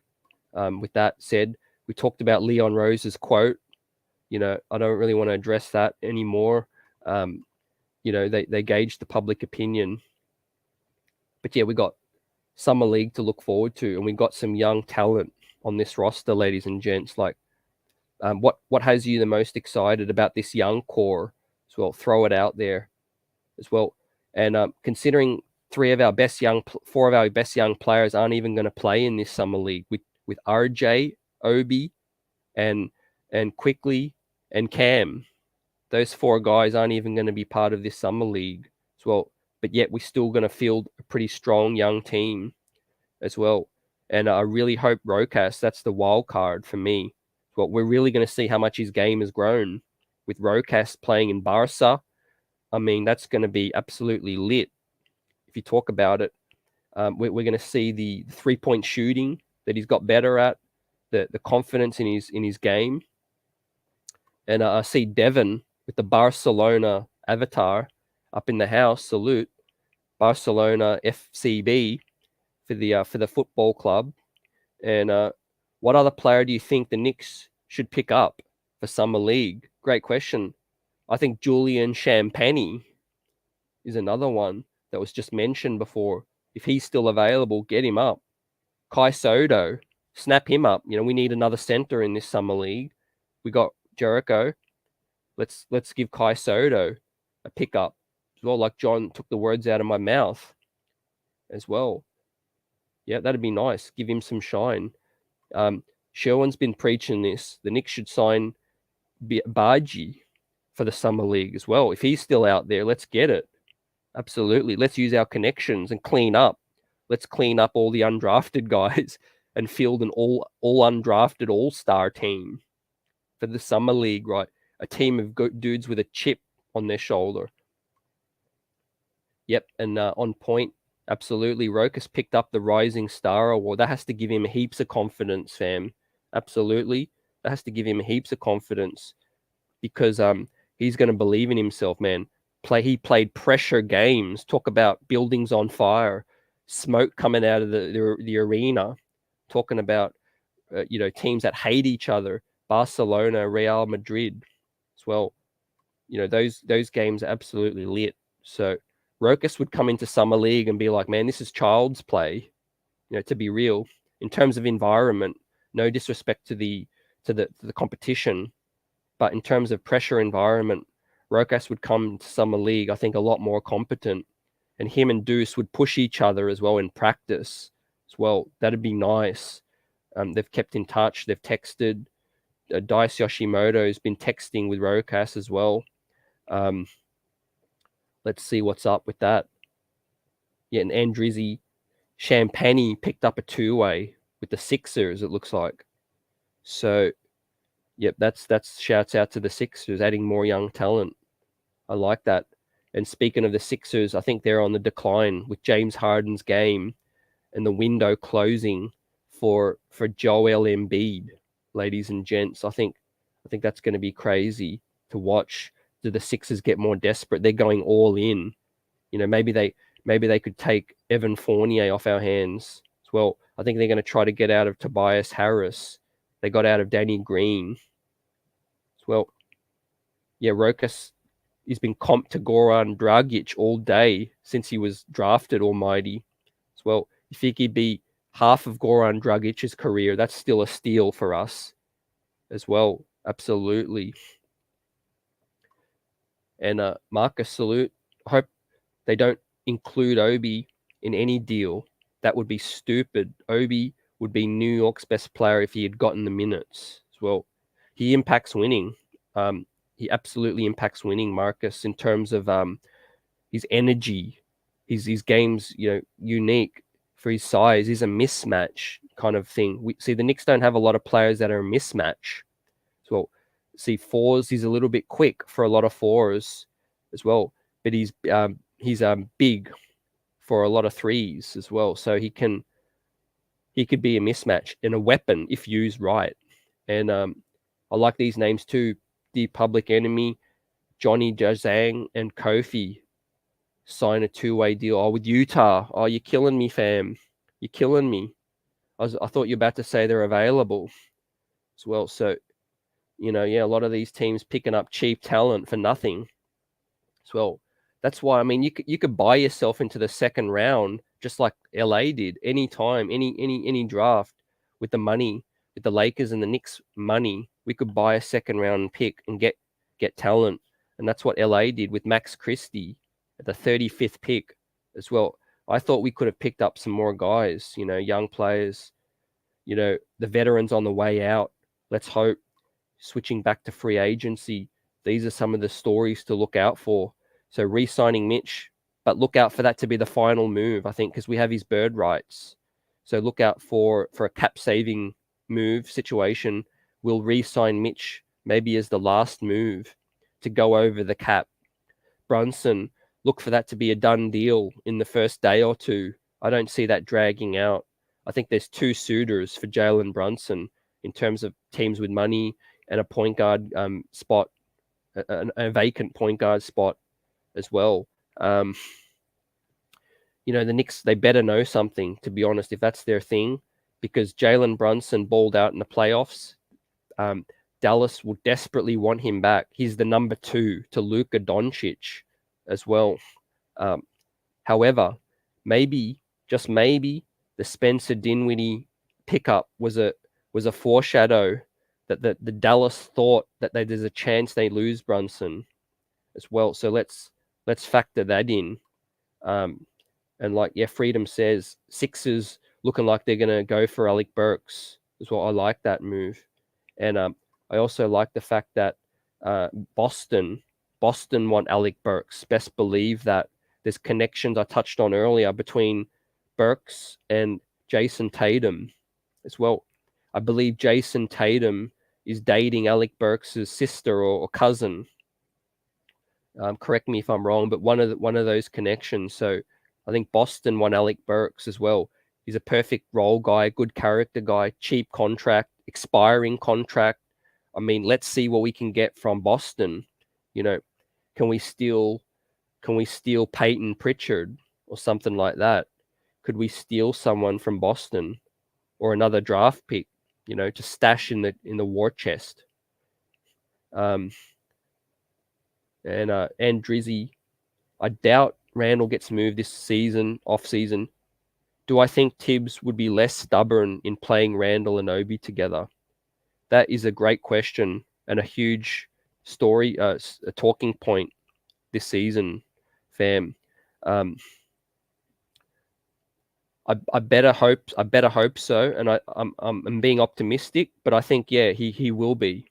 I think he will be less stubborn as well, because here's why I say that. If Randall comes back, they try to repair his value, they try to see what he's worth at the off season, the trade deadline.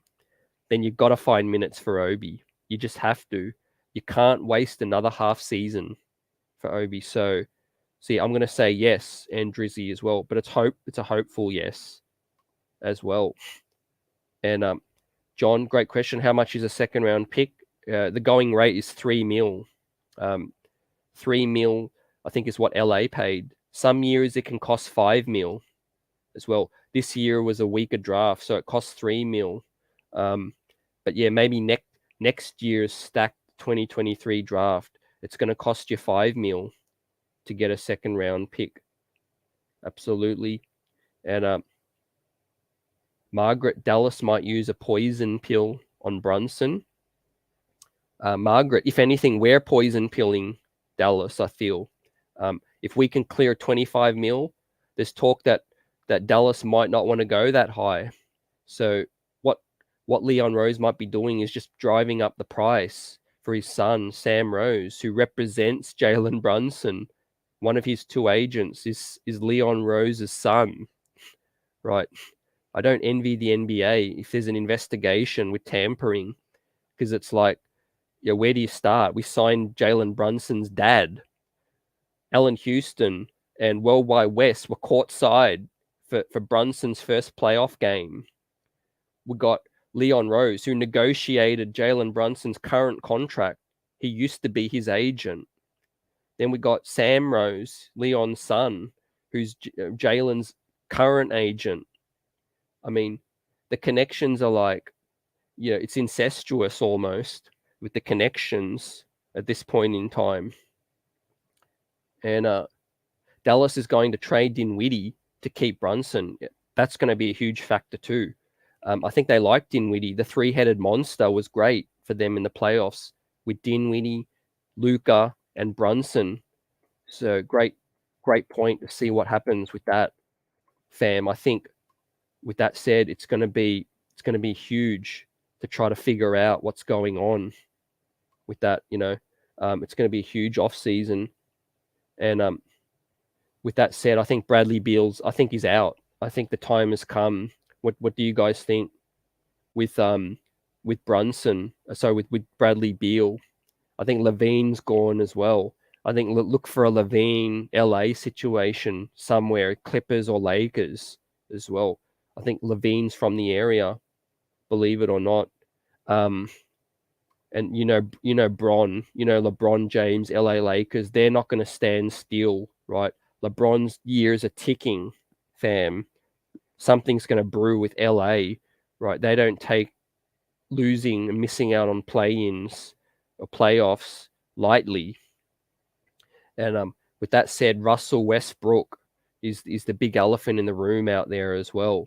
I didn't put him on this list, but if the Knicks strike out to save face, look out for an expiring Russell Westbrook possibility. We send them Evan Fournier and some other undesirable money as well, just for the fact that Westbrook is expiring.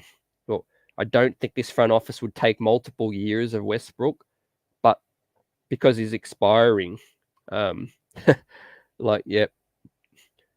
says, would have bought all the second round picks if we could have. right? Yeah, Dolan's money, got deep pockets. The problem is roster spots. There's a reason we don't buy all of them because roster spots, fam. And all the young talent we got. I mean, the Knicks didn't even want to take the 11th pick, ladies and gents, which is crazy. They thought we have too many young talent, too many players on the roster. We don't want anybody at 11. And going back to the ugly, that might hit home. That might just hit home if Adrian Griffin Jr. becomes an all-star. You will never, ever hear the end of it. It'll be like another Steph Curry thing all over again, that AJG was on the board and we punted out of that pick. So I hope it, I mean, it's hard to see AJG not being a good player in the league, right? He was there. I mean, yeah, ladies and gents, like the draft, that's all I'm going to say about the draft, in terms of that. We got to look ahead. But I mean, Adrian Griffin's on the board and you pass. That takes some kahunas, and to see what comes of that as well. Now, with that said, where did AJG end up going? I forget. I sort of zoned out after this draft. After it didn't go that certain way, I zoned out. All I did was see all these teams licking their chops, picking up young talent, and I was like, "What's happening? What's happening?" And with that said, now all we can do is look forward to free agency, summer league, the young players on this roster, a ticking front office, coaching situation as well, in the concrete jungle of the Mecca with the best fan base still. That'll never change as well. Let's see what happens in the next chapter. And Bodega says Beal said he wants to enjoy the full free agency experience. Yep.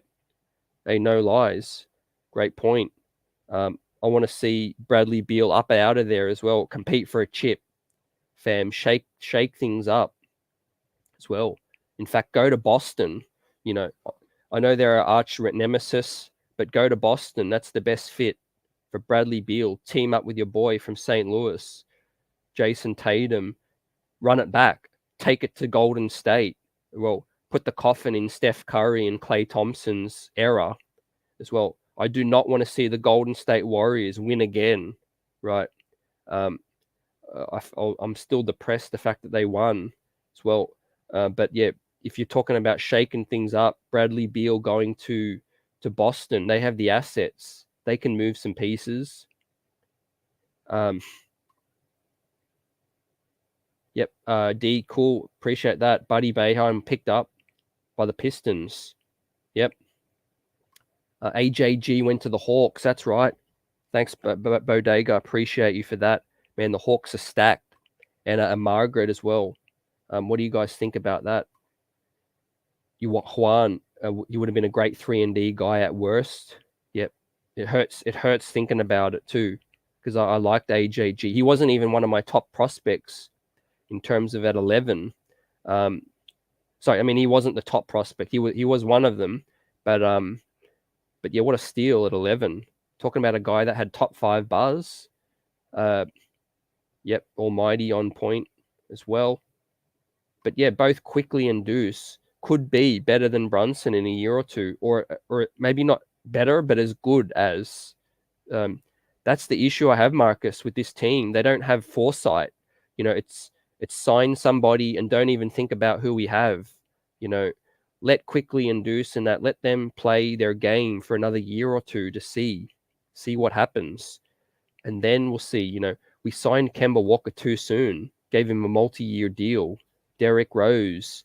And then what do we have to do? We have to use assets, to get out of them as well. So it's, again, is this front office just running around in circles? We'll see. Black Mamba, salute. What's good? Magic fan here, but I support my fellow Nick brothers as well. I appreciate you, Black Mamba, as well. What do you think about Mo Bamba? Give us some insight on that, Black, because Mo's been wanting to come home. He's been quite vocal on social media. And what's the buzz out there in Florida with Mo? Are they preparing an offer for him? Is it a sunken kind of? Is it a situation where he's most likely out the door? You got, I think you got Wendell Carter as well, who's showing some things out there. And I hope we get DeJounte. He's my favorite player. I appreciate you for that. I know you got a lot of point guards as well. You got Cole Anthony. You got Jalen Suggs. You got RJ Hampton, Markel Fultz. I mean, could we please have one of your point guards? And John had Griffin going at 7 too. Yeah, that's pretty on point with where his talent lies. You know, he has the upside of a Benedict Mathurin, Dyson Daniels, higher upside possibly, and we just passed on that. We punted out of that pick. It still hasn't quite sunken in. Trying to look ahead, but yeah, if the biggest talking point out of 2 nights ago is that over the next year or decade or more, we might never hear the end of it. If AJG becomes an all-star, we might never hear the end of it with that. If we end up with Brunson or we don't end up with Brunson, it's still a situation where we gave away a free pick to clear cap space as well. So yeah, it's a lot to say. It's a lot to sink in, a lot to absorb. Yeah, let's get Banchero. We'll give you Obi and we'll take Banchero as well. That's a fair deal. Nah, I love Obi. I'm just playing, and I want to hear Sherwin's thoughts because he was high on what the Knicks did. The Knicks had a great draft night, and I told everyone that the Knicks should trade the pick. The draft class was weak as well. You were consistent, Sherwin. You were saying that, and you know, a salute for you to say for staying consistent. And it definitely was a weak draft. You're not wrong, but can you say that you were happy the Knicks trading a pick away to clear space? You know, you're not high on Adrian Griffin. You'd rather cap space for Brunson, for Adrian Griffin, is what you're saying? Or do you really like the assets we got in terms of the 3 picks? Because it's one or the other, basically. And yeah, I understand what you're saying now in terms of the medicals. The medicals was the biggest factor as well. Yeah, definitely. Yeah, you have a lot of guards. I thought Markel was going to get traded, but the rumors died down. Yeah, definitely. So this is real life insight from Orlando's perspective, ladies and gents. Appreciate this. He's most likely out the door is Mo Bamba, in my opinion. Last I saw news of him, Lakers had interest as well. Okay. Yep. So there we have it, ladies and gents. Yeah, he's going to get a decent salary. I think Jarvis ain't mad at the Knicks for trading the pick as well. It's certainly it's early to evaluate. I'm only talking about what I think could happen later as well. You know, I'm a calm, rational, composed fan. I'll wait to see. But my raw initial thoughts were, okay, this is a ballsy move. You know, you got to have some cojones to trade out of that situation. Yeah, to repair something. But yeah, maybe we never talk about it ever again. Maybe AJG is a bust, and all's forgotten as well. So yeah, I never pretend that I know the future as well. I'll just wait and see. Yeah, Knicks are trading for Murray and Zion. So you got to think, what's their end goal? The public enemy. What the Knicks are striving for? What is it? It can't just be Brunson. It's got to be Brunson and something else. Brunson or more. You know, maybe the Kyrie Irving thing. You know, again, I'll save my thoughts on the situation. Kyrie Irving, the baggage off court is a whole different thing.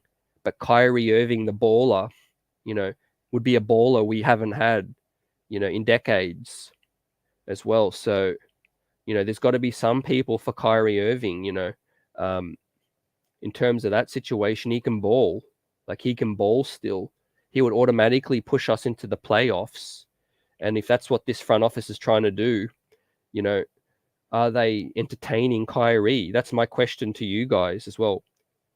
You don't even have to answer if you want Kyrie or not, but do you think this front office would seriously entertain Kyrie? Because it looks like he's got one foot out the door. And there is a chance Brunson may not even sign, and we did all this for nothing.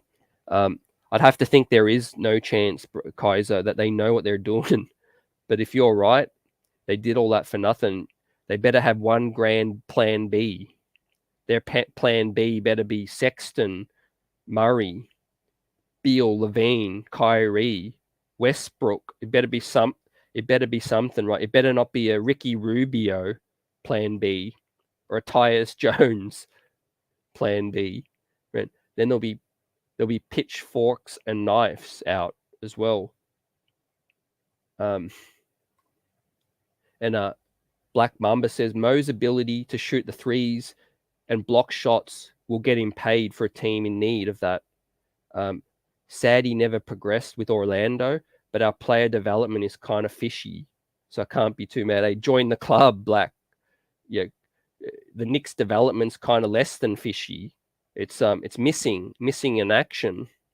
Well, in years past, it's gotten a bit better, I would say, with RJ getting better. But most of the guys that get better with the Knicks, it's because of their personal trainer, Drew Hanlon, working with when the Knicks hired Chris Brickley, when he was with the Knicks, that was when the Knicks development staff was better, I think, as well. We lost Kenny Payne. We lost Woody.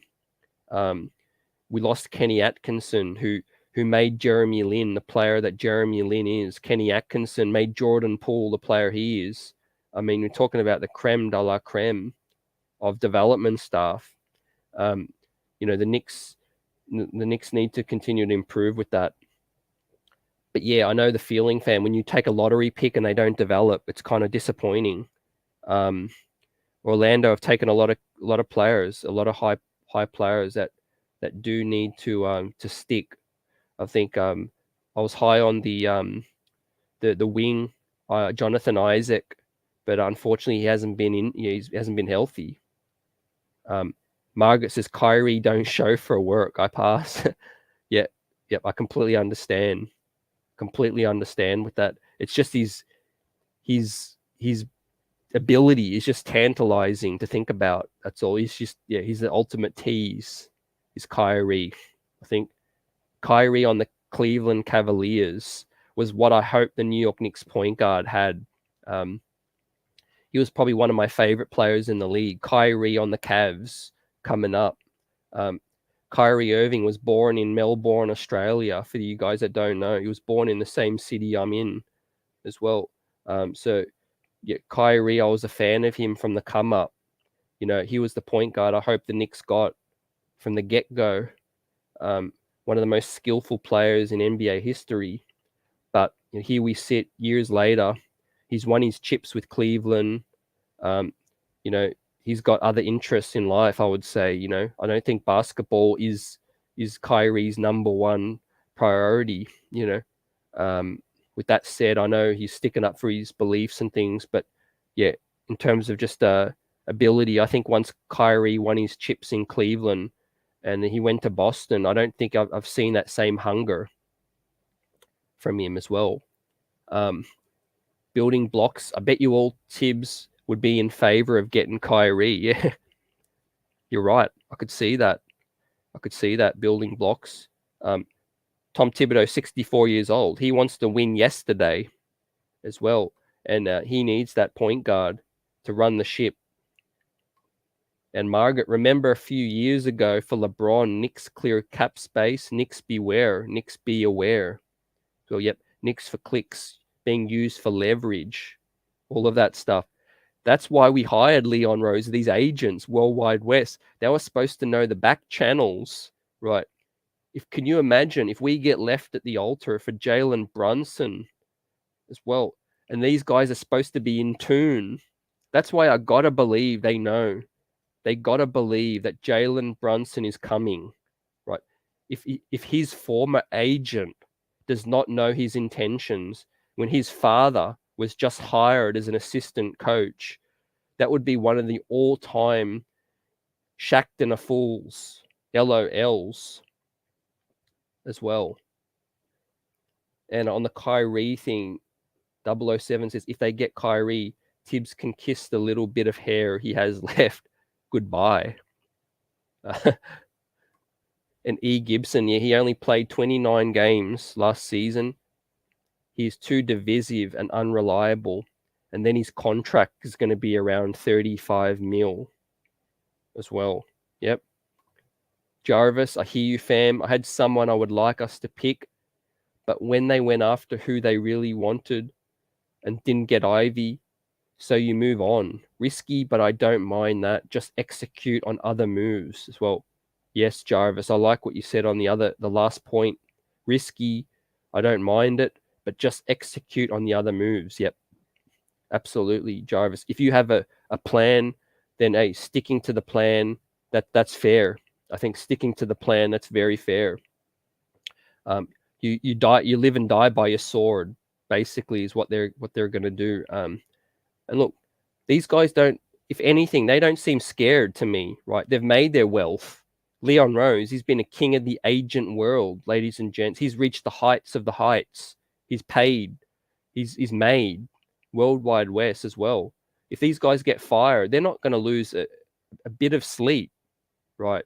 That's just keeping it a buck. They've made money. They're successful. They'll go back to being an agent as well. So you got to feel that they're executing based on no fear. I feel no fear. And development falls on the coach.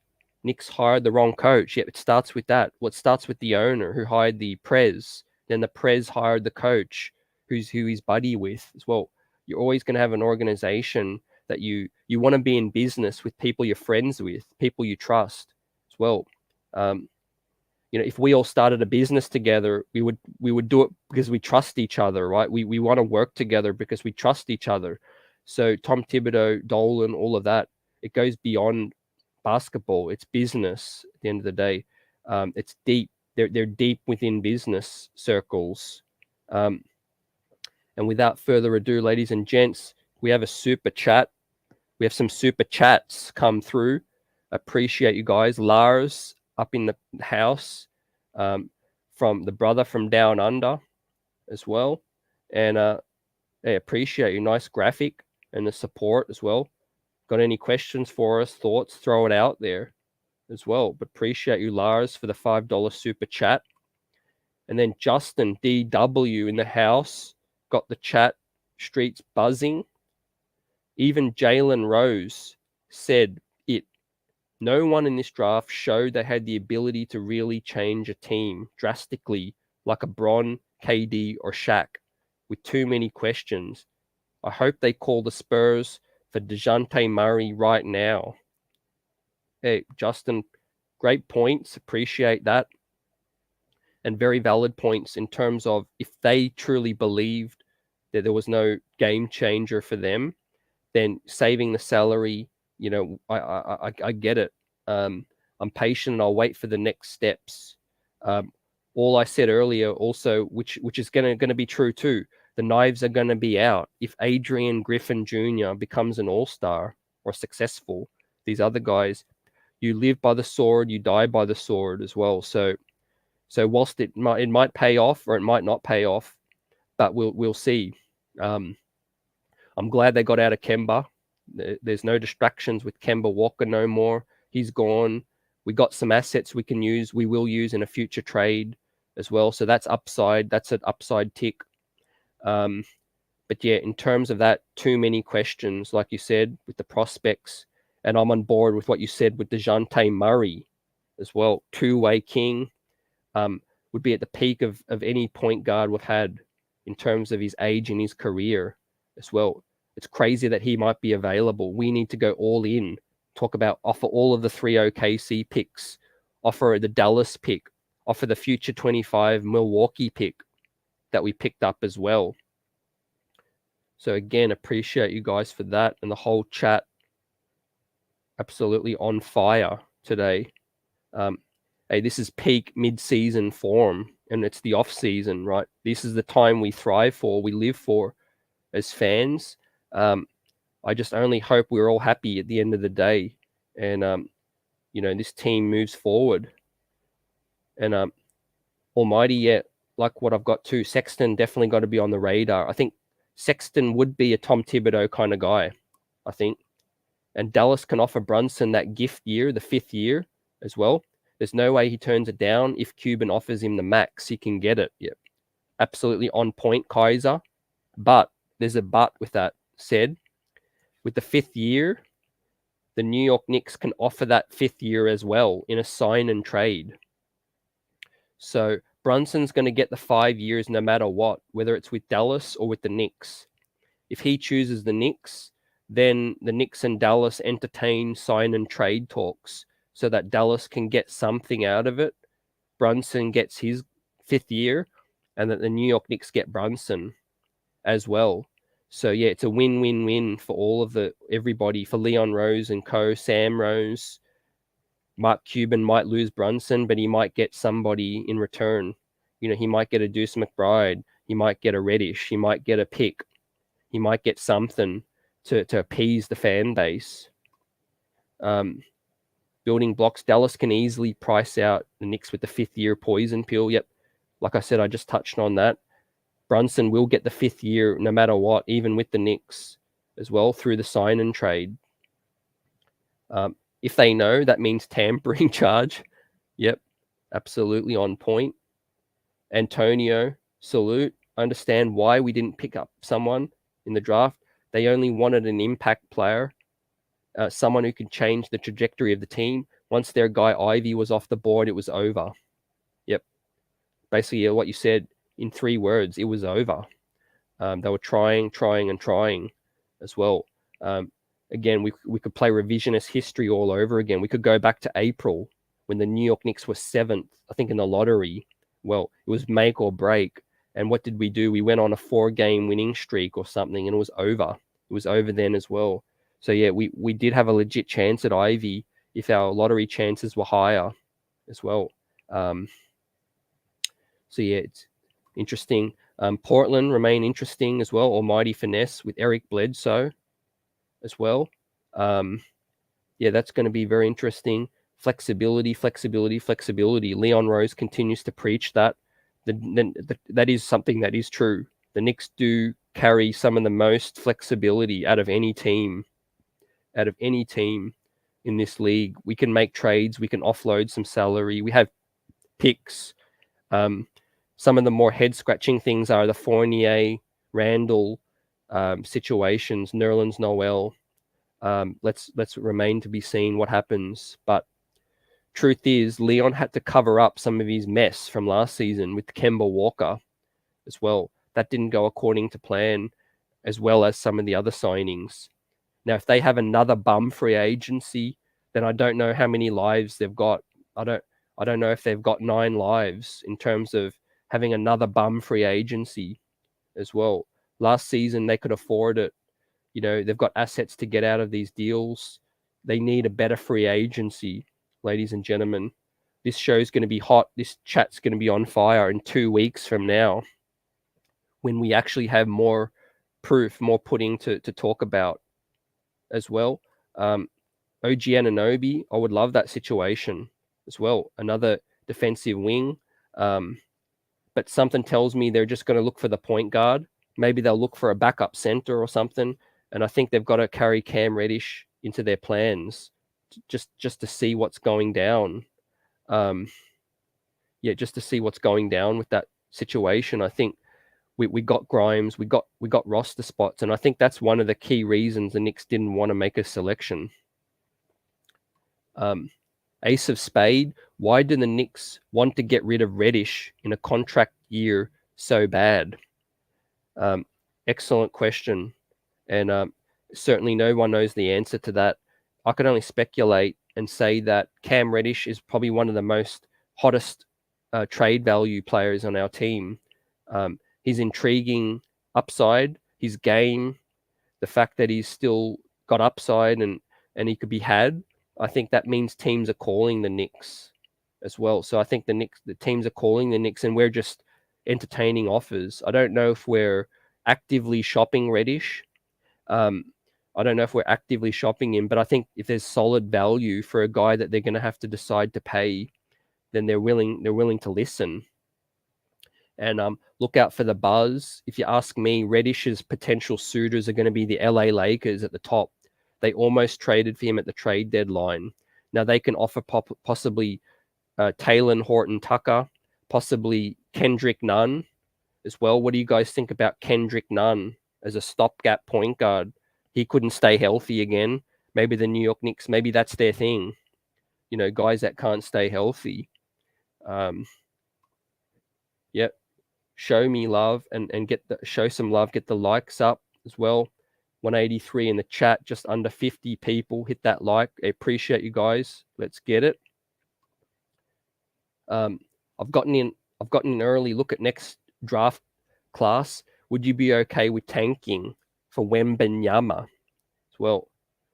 Absolutely, generational talent. Now with the tanking thing, nothing's guaranteed. So I'm neither for tanking or against tanking. I'm just like, play the young players. You know, if your priority is to be young, try to get the best talent available. Play all the young players and then see where you fall in the lottery. But yeah, absolutely. With that Wembanyama, I mean, generational guy, man. Talking about a center with guard handles as well. Talking about a prospect on the level of at least Joel Embiid, possibly higher upside than Joel Embiid. So you're looking at a guy that absolutely is going to change a franchise based on that, with another year of development as well. They had no chance at Ivy, but when they lost out on Johnny Davis, it was all over. Yep, I could see that. I could definitely see that as well. Fair. Hard pass on Nunn. Yep, I knew that was coming. Yep, me too.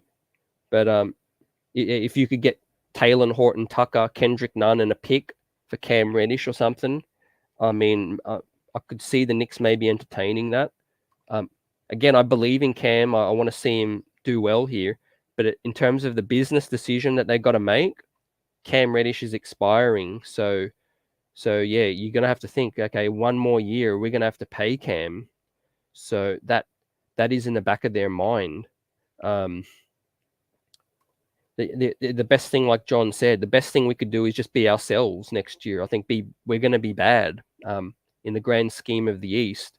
We're not going to be top 8 unless we make a huge free agent move. Like I said, that could change. But the roster is currently constructed, we're out of the lottery. I mean, we're out of the playoffs in the lottery as well. And I think I want to say this too early. It's not Wembanyama or bust. There's a heap of young talent. There is top 8 kind of guys that could be stars. It's completely different to this draft as well. Yep, I like Tyus Jones. Yep, but I like who we have more than Tyus Jones. Now that we got John Montero, we got Deuce, we got Quickly, we got Rose still. I'll sit it out for a year. If it means we miss out on Brunson, you know, Tyus Jones would just be a duplicate for me. Sherwin keeping it a buck too. I don't think Knicks will ever tank. I think, yeah, it's definitely what the fans want to look at. But yeah, I don't think Knicks will ever tank. It's about being competitive in this market. And like Kaiser says as well, absolutely on point. In terms of the coaching staff, biggest storylines is Johnny Bryant. Biggest storylines is Quinn Snyder as well. Who gets the Charlotte gig remains to be seen. Maybe Mike D'Antoni. I mean, sorry, yeah. Steve Clifford got the gig as well. So yeah, Steve Clifford, Tom Thibodeau's friend, is in Charlotte. Look for some business to happen between Charlotte and the Knicks as well. I talked about Scary Terry, Gordon Hayward. Now that Tom Thibodeau's best friend in the league, Steve Clifford, is the coach there, look out for some I'll scratch your back, you scratch my back kind of thing as well. So that's a jewel to look out for. But ladies and gentlemen, got to call it a wrap for this show as well. Appreciate you all for rocking as well. Going to continue the conversation early into next week. Free agency just around the corner. Summer League was a great chopping this thing up. Summer League's the biggest thing I'm hyped for. Free agency is a bit more like I'm I'm sort of sitting on the edge of my seat, waiting to what's going to happen as well.